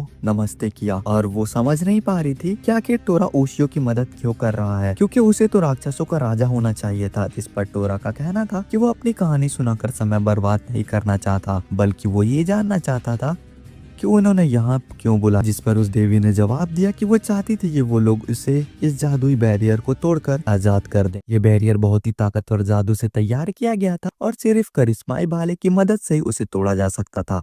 इसके बाद टोरा ने उससे पूछा कि क्या वो इस बैरियर को तोड़ने का परिणाम जानती है, जिस पर उस देवी ने हामी भरी। पर वही ओशियो और साया कुछ समझ नहीं पा रहे थे, इसलिए टोरा ने उन्हें बताया कि बैरियर के टूटते ही वहाँ बहुत ज्यादा शक्ति एक साथ निकलेगी, जिसकी वजह से देवी खत्म भी हो सकती है। ये सुनने के बाद साया बहुत ज्यादा घबरा गई, पर उस देवी ने साया को समझाने की कोशिश करी और कहा कि इसमें उन दोनों का ही फायदा है। और तभी साया के पिता भी वहाँ पहुँच गए और वो तुरंत ही समझ गया कि वो लोग आखिर कर क्या रहे हैं और उन्होंने ओशियो पर वार कर दिया। इसके बाद उन दोनों के बीच लड़ाई शुरू हो गई। उधर टोरा अपनी बिजली से उस बैरियर को तोड़ने की कोशिश कर रहा था, पर उसका कोई फायदा नहीं हुआ और उस देवी ने एक बार फिर ओशियो से बैरियर तोड़ने की रिक्वेस्ट करी, जिसके बाद ओशियो ने तुरंत ही साया के पिता को धक्का देते हुए बैरियर तोड़ने पहुंच गया। पर ऐन वक्त पर साया उसके सामने आकर खड़ी हो गई और उसके मुताबिक ओशियो ऐसा नहीं कर सकता था। तभी उस घर के बॉडीगार्ड भी वहां पहुंच गया और उन्होंने ओशियो को पकड़ लिया। पर जैसे ही एक बॉडीगार्ड ने उसे मारने के लिए अपना तलवार उठाया तो टोरा ने उसकी तलवार के बीच में आकर उस तलवार के दो टुकड़े कर दिए। इसके बाद टोरा अपने आसपास एक बिजली की परत बनाकर उस बैरियर में घुसा और फिर उसने ओशियो को उस बैरियर को तोड़ने के लिए कहा, क्योंकि वो उस देवी को बचा सके। पर ओशियो के मुताबिक ये फैसला लेने का हक बस साया के पास था और वही दूसरी तरफ साया कुछ समझ नहीं पा रही थी कि वो करे तो करे क्या। इधर टोरा ओशियो को बार बार बैरियर तोड़ने को कह रहा था, क्योंकि वो बैरियर के बीच में फंसे होने की वजह से उसे काफी ज्यादा तकलीफ हो रही थी। थोड़ी देर तक साया का जवाब का इंतजार करने के बाद ओशियो ने उस बैरियर को आखिरकार तोड़ ही दिया, जिसके बाद वहाँ काफी बड़ा धमाका हुआ। पर टोरा ने उस देवी को बचा लिया। धमाका खत्म होने के बाद उन्होंने देखा कि पूरे घर तबाह हो चुका था और साथ ही वो देवी भी वापस स्वर्ग में चले गई थी। इसके बाद ओशियो और टोरा भी साया को आखिरी बार मिलकर वापस अपने रास्ते निकल जाते हैं। उस दिन साया के चक्कर में बस छूटने की वजह से ओशियो और टोरा ने उन दोनों भाई बहनों के घर रुकने का फैसला किया। उस रात खाना खाने के बाद जब ओशियो बाहर तालाब के पास टहलने गया तो अचानक से उसे पानी में नाका की शक्ल दिखाई दी, जो बार बार इनो को लेकर चिल्ला रही थी। इससे पहले कि ओशियो कुछ समझ पाता, वो तस्वीर पानी में गायब हो गई। इसके बाद ओशियो तुरंत ही भागते हुए टोरा के पास पहुंचा। उसने टोरा से इसके बारे में पूछा, पर टोरा को भी इसके बारे में कुछ नहीं पता था। पर तभी उन भाई बहनों ने उन्हें बताया कि वो एक मिरर डीमन के बारे में जानते हैं और वो उसके पास ले भी जा सकते हैं। इसके बाद वो चारों एक पहाड़ी के चोटी पर बनी गुफा में पहुंच गए। वहां पहुंचकर उन दोनों ने उस राक्षस को बाहर आने को कहा और थोड़ी देर बाद उनके सामने एक ऐसा राक्षस आया जो बिल्कुल शीशे की तरह दिखाई देता था।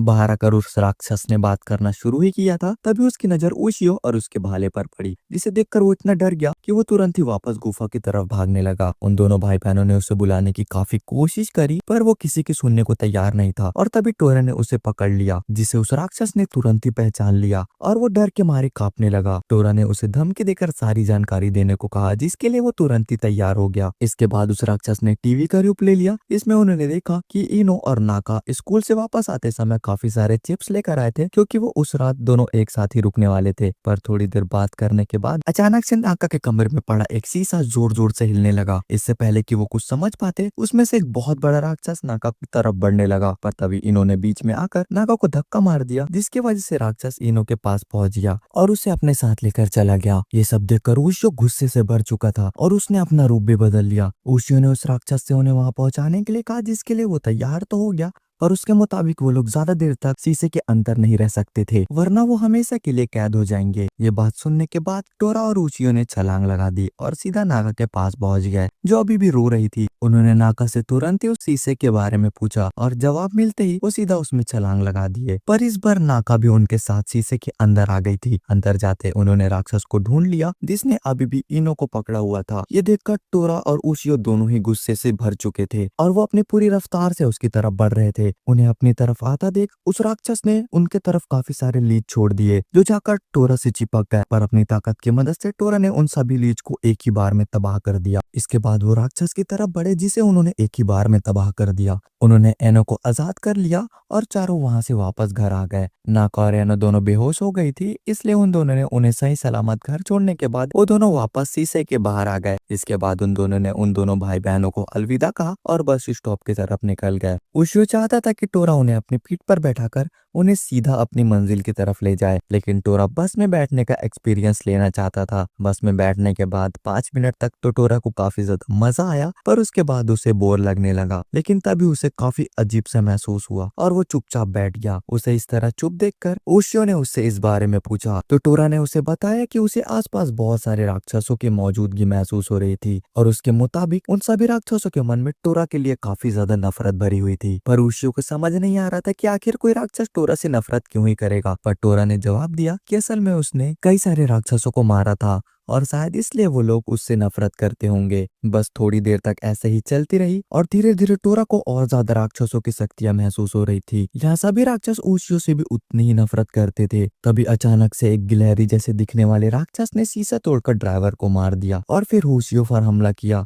ड्राइवर के मरते ही बस सीधा रोड के सीलिंग से जाकर टकरा गई। तभी वो राक्षस हमला करने के लिए वापस आया, लेकिन इस बार ओशियो ने उसे एक ही बारे में खत्म करके रोड के किनारे पर कूद गया। उधर वो बस जाकर खाई में गिर गई। इससे पहले कि वो दोनों कुछ समझ पाते, कई सारे राक्षसों ने उन्हें चारों तरफ से घेर लिया। अपने आप को चारों तरफ से घिरा हुआ देखकर उन दोनों ने तुरंत ही राक्षसों को मारना शुरू कर दिया। और वो दोनों इतने सारे राक्षसों से नहीं लड़ सकते थे, और वही ओशियो को इस बात का डर था कि इस लड़ाई की वजह से कई और लोगों की जान खतरे में पड़ सकती है। इसलिए उसने टोरा को लड़ाई जंगल की तरफ ले जाने को कहा और वो दोनों ही जंगल की तरफ भागने लगे। पर तभी एक राक्षस ने ओशियो के पैरों पर पकड़ लिया और उसका कहना था कि वो ओशियो और उसकी माँ दोनों को ही जान से मार देगा। तभी कई सारे राक्षसों ने एक साथ ओशियो पर हमला कर दिया। उधर टोरा ने उसे बचाने की कोशिश तो करी, पर तभी एक बंदर जैसे दिखने वाले राक्षस ने उसे रोक दिया। फिर वो राक्षस टोरा का मजाक उड़ाने लग गया, क्योंकि वो एक इंसान की मदद कर रहा था। जैसे ही चीजें और ज्यादा खराब होने लगी, तभी ओशियो के करिश्माई भाले की शक्ति जाग गई और उसने तुरंत ही उस राक्षसों को मार दिया। इसके बाद वो भाला ओशियो को घसीट कर लेक के पास लेकर गया। इससे पहले ओशियो कुछ समझ पाता, उसके कानों में एक बहुत ही कमजोर आवाज पड़ी जो उससे अपनी जान की भीख मांग रही थी। ये सुनकर ओशियो ने अपना भाला ऊपर करके उस राक्षस को सामने आने को कहा, जिसके बाद कापा नाम का एक राक्षस पानी से बाहर आया, जो इंसानों पर किए हुए अपने प्रैंक्स की वजह से जाना जाता था। इसके बाद कापा ने ओशियो की चोट पर दवाई लगाना शुरू कर दिया और तभी ओशियो ने उस पर हुए हमले की वजह पूछी कि भाई आखिर हुआ क्या है। कापा ये जानकर काफी ज्यादा हैरान हुआ कि ओशियो को उसके हुए हमले के बारे में कुछ पता ही नहीं था। इसके बाद उसने ओशियो को बताया कि ये सब उसकी माँ की वजह से हो रहा था, क्योंकि एक वक्त पर ओशियो की माँ ने राक्षसों के सबसे बड़े दुश्मनों की मदद की थी। असल में कई साल पहले चाइना से एक लड़की जापान आई थी, पर वो लड़की कोई मामूली लड़की नहीं थी, बल्कि असल में हैकुमन नाम की एक राक्षस थी, जो इतनी ज्यादा ताकतवर थी कि कोई भी उसे हरा नहीं सकता था। हैकुमान का मानना था कि सभी राक्षस उससे काफी ज्यादा कमजोर थे और उन्हें जीने का कोई अधिकार नहीं था। इसलिए उसने राक्षसों को मारना शुरू कर दिया और इससे परेशान होकर सभी राक्षसों ने एक साथ मिलकर उसके खिलाफ लड़ाई शुरू कर दी। इस लड़ाई में कोई फायदा नहीं हो रहा था, पर तभी टोरा ने उनका साथ देने का फैसला किया, जिसके बाद वो लोग हैकुमैन को पीछे ढकेलने में कामयाब हो गए। पर हैकुमैन ने एक दिन उनसे बदला लेने का वादा किया और इसलिए सभी राक्षस चाहते थे कि हैकुमैन को खत्म कर दिया जाए, लेकिन टोरा इसमें कोई दिलचस्पी नहीं दिखा रहा था। इसलिए वो वापस अपने घर चला गया, जहाँ ओशियो के पूर्वज ने उसे कैद कर दिया। और राक्षसों ने हैकुमैन का पता तो लगा लिया था, पर वो उसका कुछ भी नहीं बिगाड़ सके, क्योंकि उसके बचाव के लिए एक काफी शक्तिशाली कवच तैयार किया गया था। और ये कवच किसी और ने नहीं बल्कि ओशियो की माँ ने किया था। और उस दिन से सभी राक्षस ओशियो और उसकी माँ से नफरत करने लगे। तभी ओशियो को एहसास हुआ कि कुछ राक्षस उसकी तरफ आ रहे थे, लेकिन कापा ने उसे गांव की तरफ जाने को कहा, क्योंकि राक्षस वहां नहीं जाते थे। जैसे ही वो लोग कापा को अलविदा करके गांव की तरफ भागे, तो बहुत सारे राक्षसों ने उस पर हमला कर दिया, जिससे वो चाहकर भी अकेला नहीं लड़ सकता था। पर तभी एक बूढ़े आदमी की आवाज आई, जो राक्षसों के बीच फंसा हुआ था। ओशियो ने उस आदमी को अपने कंधे पर बिठाया और एक बार फिर गाँव की तरफ भागना शुरू कर दिया और आखिरकार उस आदमी से रास्ता पूछते हुए उस गाँव में पहुंच गया, जहाँ एक दुकान पर पहुंचकर एक औरत ने उसे कुछ खाने को लिए दिया। तभी उस बूढ़े आदमी ने ओशियो के बारे में सवाल करना शुरू कर दिया, जिसके जवाब में ओशियो ने उसे अपनी पूरी कहानी सुनाई। इसके बाद वो उस बूढ़े आदमी को थोड़ा सा खाना देकर वहां से जाने लगा। तभी उसे एहसास हुआ कि बहुत सारे राक्षस उसकी तरफ आ रहे थे। उसने उस आदमी को अंदर जाने को कहा, लेकिन इससे पहले कि वो कुछ कर पाता, कई सारे राक्षसों ने उसे चारों तरफ से घेर लिया। इसके बाद जब एक राक्षस ने ओशियो पर हमला करने की कोशिश करी, तो ओशियो ने उसे मारकर जंगल की तरफ भागना शुरू कर दिया। लेकिन तभी उसकी नजर एक सांप जैसे दिखने वाले राक्षस पर पड़ी, जो एक औरत पर हमला करने वाला था। पर तभी ओशियो ने बीच में आकर उसके भी टुकड़े टुकड़े कर दिए। इसके बाद वो एक खाली जगह पर पहुंच गया, जहाँ कई सारे राक्षसों ने उसे घेर लिया। ओशियो ने उनका सामना करने की काफी कोशिश करी, पर वो बहुत ज्यादा थक गया था और इसलिए सभी राक्षसों ने उन्हें चारों तरफ से मारना शुरू कर दिया। और देखते ही देखते ओशियो इतना ज्यादा घायल हो गया कि वो जमीन पर गिर गया और अब वो चाहकर भी कुछ नहीं कर सकता था। पर तभी ऐन वक्त पर कगारी और उसका भाई वहां आए। उन दोनों को देखकर ओशियो काफी ज्यादा हैरान था और उसने उन्हें अपनी जान बचाकर भागने के लिए कहा, लेकिन वो दोनों पहले से ही अपनी आखिरी सांस तक ओशियो का साथ देने का फैसला कर चुके थे। तभी एक बहुत बड़े राक्षस ने कगारी पर हमला किया, जिससे उसे काफी चोट आई और साथ ही उसने अपने कुछ राक्षसों से उन पर हमला करवाया। पर ओशियो ने अपने भाले की मदद से उन सभी राक्षसों को खत्म कर दिया। इसके बाद कगारी ने ओशियो से टोरा के बारे में पूछा, इस पर ओशियो का मानना था कि शायद टोरा राक्षसों का साथ देने का फैसला कर चुका है, पर कगारी इस बात को मानने के लिए तैयार नहीं थी। तभी उस बड़े से राक्षस ने कगारी और उसके भाई के सामने एक ऑफर रखा, जिसके मुताबिक अगर वो ओशियो को खत्म कर देंगे तो वो उन्हें जिंदा जाने देंगे। ओशियो का कहना था कि उन्हें इस ऑफर को मान लेना चाहिए, क्योंकि अब वो वैसे भी ज्यादा देर तक नहीं जिंदा रहने वाला। पर कगारी और उसका भाई अपने आखिरी सांस तक ओशियो का साथ देने का फैसला कर चुके थे, इसलिए उन्होंने अपनी पूरी ताकत से उस राक्षस पर हमला कर दिया। पर तभी वहां एक बहुत बड़ा बिजली का धमाका हुआ। इसमें ज्यादातर राक्षस एक ही बार में खत्म हो गए, और ये धमाका किसी और ने नहीं बल्कि टोरा ने किया था। टोरा वहां पहुंच गया था, जिसके मुताबिक बस उसे ही ओशियो को मारने का हक है। इसके बाद वो उन तीनों को लेकर एक खाली जगह पर पहुंचा, जहां पहुंचते ही टोरा और वो दोनों भाई बहन गायब हो गए और रात एकदम से दिन में बदल गई। इससे पहले ओशियो कुछ समझ पाता, उसके नजर में एक काफी बड़ा घर आया, जहां उसे एक आवाज अंदर बुला रही थी। दरअसल ओशियो को काफी डर भी लग रहा था, पर वो फिर भी हिम्मत करके उस घर के अंदर चला गया, जहां उसे वही चाइनीज देवी मिली, जो एक अजीब से दिखने वाले आदमी के साथ बैठी हुई थी। ओशियो का सवाल करने पर उस आदमी ने बताया कि असल में वो इस एरिया का सभी राक्षसों का लीडर था, और उसी के कहने पर सभी राक्षसों ने ओशियो पर हमला किया था। पर ओशियो के बात करने के बाद उस आदमी ने अपना मन बदल लिया। पर असल में ओशियो ने जंगल में जिस बूढ़े आदमी को बचाया था वो और कोई नहीं बल्कि वही था, और अब वो ओशियो को एक मौका देना चाहता है, जिसके बदले में ओशियो को ये पता लगाना था कि आखिर उसकी माँ हैकुमैन को क्यों बचा रही थी। ओशियो इस डील के लिए तैयार नहीं था, जिसके बाद उस लीडर ने सभी राक्षसों को ओशियो का पीछा करने से मना कर दिया। पर अब राक्षस इस चीज के लिए तैयार नहीं थे, और सभी राक्षस ओशियो और टोरा को रोकने के लिए उस घर के बाहर खड़े हो गए। लीडर ने एक बार फिर सभी को अपना फैसला सुनाया, पर उनमें से सबसे बड़ा राक्षस इस फैसले को मानने के लिए तैयार नहीं था, क्योंकि ओशियो और टोरा ने उसके कई सारे भाई बहनों को मार दिया था, और अब वो टोरा से बदला लेना चाहता था। ये सुनते ही टोरा भी लड़ाई के लिए तैयार हो गया। उस राक्षस की बात सुनने के बाद लीडर ने एक चैलेंज रखा, जिसके मुताबिक अगर वो टोरा को हराने में कामयाब होगा तो वो लोग उसके फैसले को पलट सकते हैं, पर अगर टोरा ने उसे हरा दिया तो उन सभी को उसका फैसला मानना पड़ेगा। इसके बाद उस राक्षस और टोरा में एक लड़ाई शुरू हुई, जिसमें पहले तो उस राक्षस ने टोरा को काफी पीटना शुरू कर दिया, जिसे देखकर ओशियो घबरा गया। पर थोड़ी ही देर में टोरा ने उसके हमले से बचकर अपनी आग से हमला किया, और फिर उसे एक जोरदार बिजली का झटका भी दिया, जिससे उसका पूरा शरीर जल गया। पर टोरा अभी भी रुकने वालों में से नहीं था। इसके बाद टोरा ने उस राक्षस को पीटना शुरू कर दिया, और वो उसे तब तक पीटता रहा जब तक वो हार नहीं गया। लड़ाई खत्म होने के बाद ओशियो और टोरा फिर से अपनी मंजिल की तरफ निकल गए। अगले दिन वो आखिरकार होकाइडो पहुंच ही गए, पर रास्ते में चलते वक्त उनके चारों तरफ धुआं होने लगा, जिसकी वजह से वो अपना रास्ता भटक गए। टोरा ने इसमें ओशियो की गलती बताई, पर अभी वो इस बात पर बहस कर ही रहे थे, तभी एक अचानक से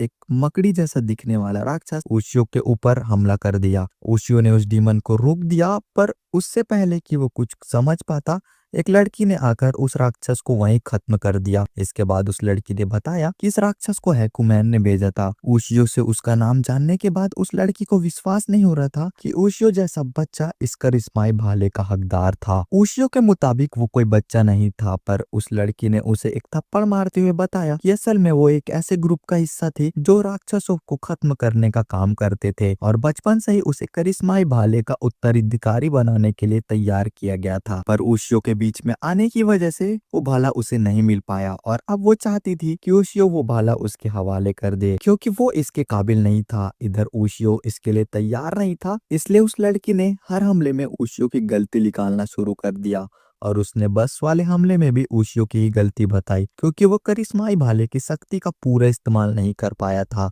उसकी बातों ने ओशियो को सोच में डाल दिया, जिसके बाद उसे लगने लगा शायद उसी की वजह से ये सारे हमले हो रहे थे। इसके बाद उस लड़की ने ओशियो के हाथ से करिश्माई भाला छीन लिया, और अब उसे लगने लगा कि वो अकेले ही सभी राक्षसों को खत्म कर सकती है, इसलिए उसने ओशियो को वापस अपने घर जाने को कहा। टोरा ने ओशियो का मूड ठीक करने के लिए काफी कोशिश करी, पर अभी ओशियो सोच पे डूबा ही हुआ था कि तभी उनकी नजर अपने ऊपर उड़ रहे राक्षसों पर पड़ी। वो राक्षस उन पर हमला करने के बजाय सीधा उस लड़की के पास पहुंच गए। करिश्माई भाले ने उस लड़की के साथ काम करने से मना कर दिया था, इसलिए उस राक्षस ने बड़ी आसानी से उस लड़की को पकड़ रखा था। पर जैसे ही वो राक्षस उस लड़की को खत्म करने के लिए आगे बढ़ा, तभी ओशियो ने उस लड़की के हाथ से भाला छीनकर उस राक्षस पर हमला कर दिया, जिस वजह से राक्षस को उस लड़की को आजाद करना पड़ा। वो लड़की ओशियो को ये रूप देखकर काफी हैरान हो गई थी। तभी उस राक्षस ने उस पर हमला करके उसे नीचे गिरा दिया और जब वो लड़ने के लिए वापस उठा तो उसे राक्षस ने उसका ध्यान भटकाने के लिए एक बार फिर से उस लड़की को कैदी बना लिया। पर इस बार ओशियो ने हवा में उछलकर अपने भाले से उस लड़की की तरफ फेंक दिया, जिसे देखकर सभी हैरान थे। भाले की मदद से वो लड़की आजाद तो हो गई, पर उस राक्षस ने इसका फायदा उठाकर ओशियो को पकड़ लिया। पर तभी लड़ाई में टोरा भी शामिल हो गया और उसने एक ही बारी में ओशियो को आजाद करा लिया। इसके बाद ओशियो ने अपने भाले को फिर से बुलाया और एक ही हमले में उस राक्षस के 2 टुकड़े कर दिए। इसके बाद ओशियो ने उस लड़की से पूछा कि क्या वो इस भाले को कुछ और दिन के लिए रख सकता है, जिस पर उस लड़की ने जवाब दिया कि उसी की तरह और 3 लोग हैं जो इस भाले के पीछे पड़े हैं, जो शायद ओशियो पर हमला भी कर सकते हैं। इसके बाद ओशियो ने उस लड़की को धन्यवाद बोलकर टोरा के साथ खाना खाने के लिए एक रेस्टोरेंट में गया, जहां खाना खाने के बाद ओशियो बाहर खड़ा होकर उस लड़की की बातों के बारे में सोच रहा था। तभी टोरा ने उसका मजाक उड़ाना शुरू कर दिया। इसके बाद वो फिर से आपस में बहस करने लगे और जिस बीच ओशियो नीचे गिर गया और उसका सिर एक बाइक पर जा टकरा गया। जब उसने पीछे मुड़कर देखा तो उसकी नजर बाइक पर बैठे एक लड़के पर पड़ी, जिसने ओशियो को बाइक राइड पर चलने के लिए ऑफर दिया, पर ओशियो ने शर्माते हुए इसके लिए मना कर दिया। इसके बाद ओशियो बस पकड़ने के लिए अगले बस स्टॉप की तरफ भागने लगा।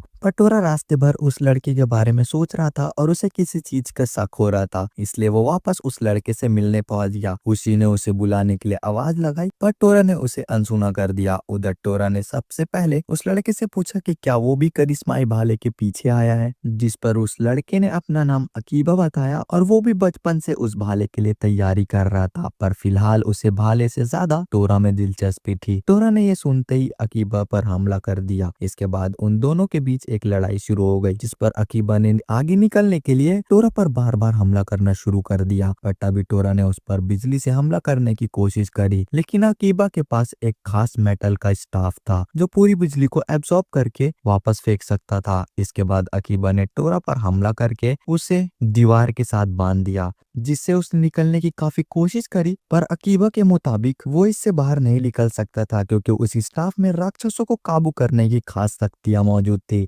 इसके बाद अकीबा ने पूछा कि आखिर वो ओशियो के साथ क्यों दे रहा है, बल्कि राक्षस होने की वजह से उसे इंसानों को मारना चाहिए, पर ओशियो का साथ देकर वो इंसानों की मदद क्यों कर रहा है। जिस पर टोरा ने जवाब दिया कि वो बस ओशियो का साथ दे रहा है क्योंकि जब भी वो ओशियो के साथ होता है तो उसे अच्छा महसूस होता है। इसके बाद टोरा ने खुद को आजाद कराने की कोशिश करी, पर तभी अकीबा ने उसके हमले को रोककर वापस उसे बांध दिया। तभी टोरा ने अपने हाथ पैरों को अलग करते हुए खुद को आजाद करा लिया और एक बार फिर से अकीबा पर हमला करने की कोशिश करी। अकीबा ने खुद को बचाने के लिए पीछे की तरफ छलांग लगा दी, पर तभी टोरा ने मकड़ी की तरह उसका पीछा करना शुरू कर दिया और फिर उसने एक ही हमले में अकीबा को हरा दिया। इसके बाद टोरा ने वापस अपने हाथ पैरों को जोड़ लिया और फिर उसने अकीबा को ओशियो और उससे दूर रहने को कहा।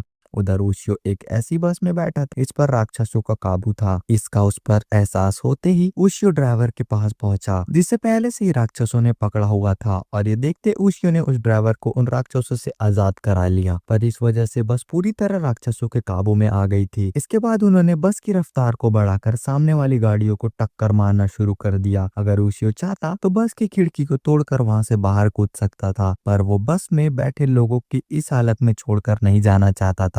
तभी उसको अकीबा की आवाज सुनाई दी, जो बिल्कुल बस के साथ साथ चल रहा था, और जब ओशियो ने खिड़की के बाहर देखा तो उसकी नजर टोरा पर पड़ी, जो बस के साथ अकीबा का पीछा कर रहा था। टोरा ने ओशियो को बस से बाहर कूदने के लिए कहा, पर ओशियो अभी भी बस के लोगों को छोड़कर भागने के लिए तैयार नहीं था। इसलिए टोरा और अकीबा ने एक प्लान बनाया, जिसके बाद उन्होंने ओशियो को सभी लोगों को बस के बीच में खड़ा करने को कहा। जैसे ही ओशियो ने बस के लोगों को खड़ा होने के लिए कहा, तभी उन दोनों राक्षसों ने उन पर हमला कर दिया और उसे नीचे गिरा दिया ताकि वो अपने भाले का इस्तेमाल ना कर सके। इसके बाद अकीबा ने बस के आगे और पीछे के हिस्से को अपने स्टाफ की मदद से काट दिया। इसके बाद टोरा ने अपने शक्तियों की मदद से ओशियो के अलावा सभी को बस से बाहर निकाल दिया। इसके बाद कुछ राक्षसों ने अकीबा पर हमला करने की कोशिश करी, पर उसने अपनी शक्तियों से सभी लोगों को सुरक्षित कवच की मदद से नीचे उतार दिया, पर अभी भी बस तेज रफ्तार से रोड पर बैठे लोगों की तरफ बढ़ रही थी, जिसे देखकर अकीबा काफी ज्यादा डर रहा था। पर टोरा को ओशियो के ऊपर पूरा भरोसा था। और तभी ओशियो ने अपना रूप बदलकर भाले की मदद से ऐन वक्त पर बस को रोक दिया। इसके बाद टोरा ने ओशियो को अकीबा के बारे में बताया। इसके बाद अकीबा ने उन्हें अपनी मंजिल तक छोड़ने का वादा किया। रास्ते में उनकी नजर कुछ बाइकर्स पर पड़ी जो कि उनका पीछा कर रहे थे, और जिसकी वजह से उन्हें अपनी बाइक रोकनी पड़ी। ओशियो को कुछ समझ नहीं आ रहा था, इसलिए उसने अकीबा से पूछा कि वो लोग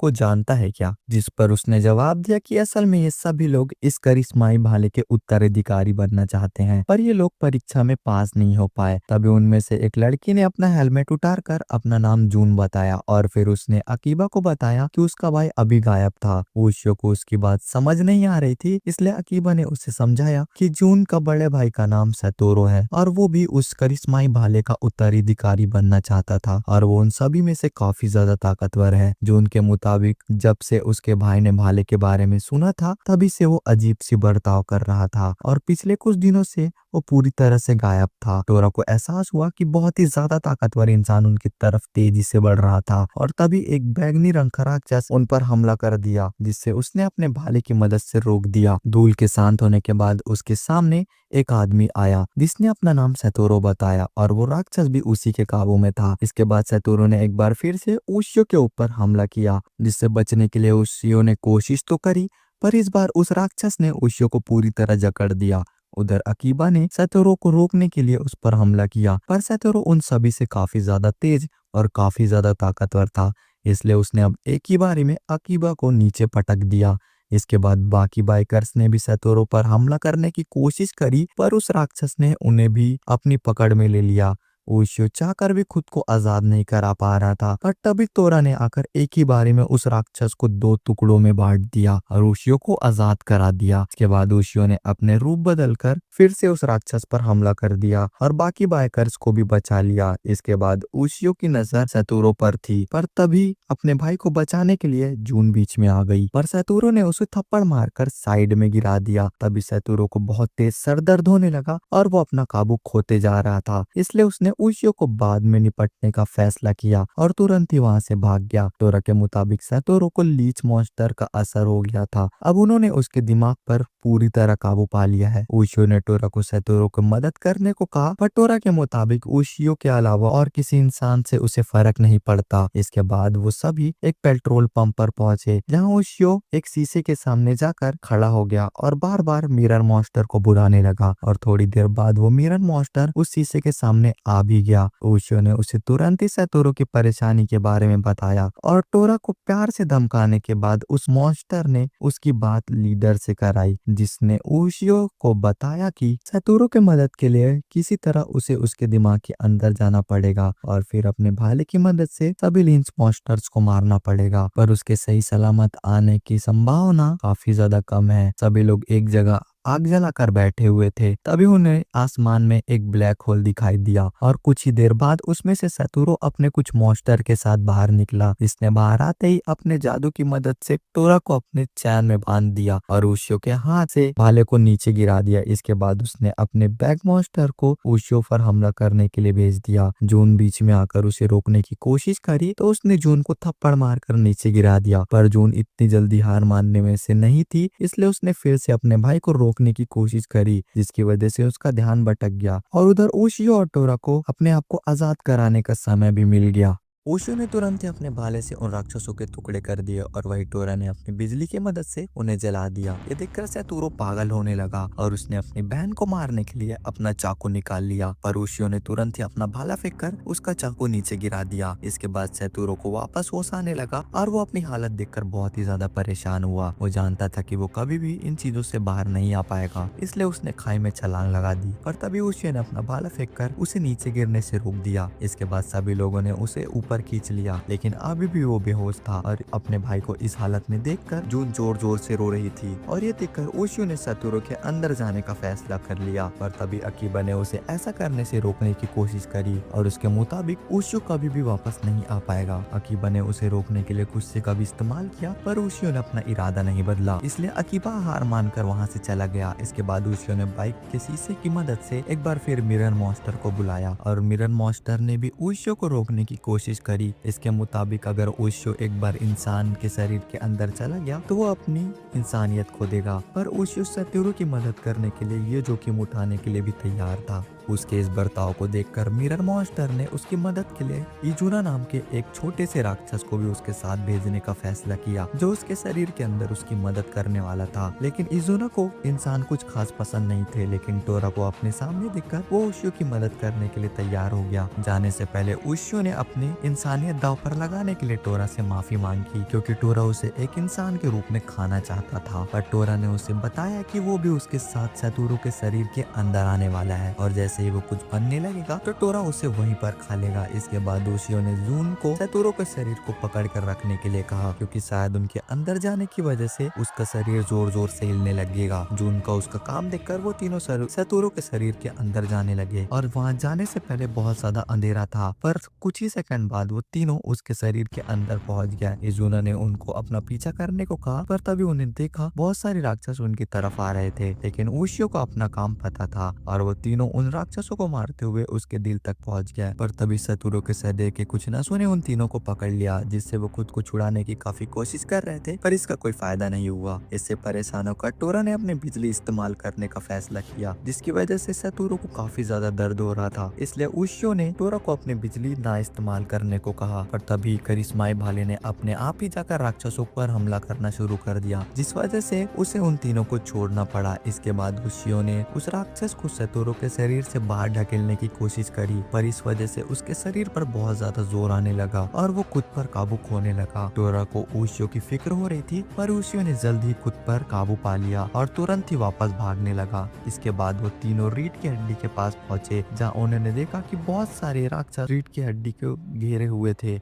ओशियो ने तुरंत ही उन राक्षसों को मारना शुरू कर दिया, पर तभी अचानक से सभी ने ओशियो को पकड़ लिया और लाख कोशिशों के बाद भी वो खुद को आजाद नहीं करा पा रहा था। पर तभी जून के रोने की आवाज ने उन राक्षसों की शक्तियों को कमजोर कर दिया और ओशियो खुद को आजाद करवाने में कामयाब हो गया और उसने वहाँ पर मौजूद सभी राक्षसों को मारना शुरू कर दिया। पर इसके बीच में करिश्माई भाले ओशियो पर हावी होने लगा और उसके शरीर से कुछ काली चीजें बाहर निकलने लगी। जल्द ही ओशियो ने अपने आप पर काबू पा लिया और फिर से सतोरू के दिमाग की तरफ बढ़ने लगा। पर तभी रास्ते में उस पर बॉस मॉन्स्टर ने हमला कर दिया, जिसके बाद उन दोनों के बीच लड़ाई शुरू हो गई, जहाँ दोनों ही अपनी पूरी ताकत लगाकर लड़ रहे थे। ओशियो को ये एहसास हो गया था कि राक्षस बाकियों की तरह कमजोर नहीं है। इसके बाद ओशियो ने उस राक्षस को भटकाने के लिए हैकुमैन की एक झलक दिखाई और उसकी एक झलक दिखाते ही ओशियो अपने घुटनों पर बैठ गया। इसका फायदा उठाकर उस राक्षस ने ओशियो पर हमला करने की कोशिश करी, पर एन वक्त पर इजुना ने आकर उस ओशियो को बचा लिया और उसका हमला अपने ऊपर ले लिया। इसके बाद ओशियो को बहुत ज्यादा गुस्सा आया, उसने तुरंत इजुना को साइड में रखा और उस राक्षस पर हमला करने शुरू कर दिया। अब उन दोनों के बीच लड़ाई चली रही थी, तभी ओशियो के शरीर ने हार मानना शुरू कर दिया। इसलिए टोरा ने ओशियो को एक प्लान बताया,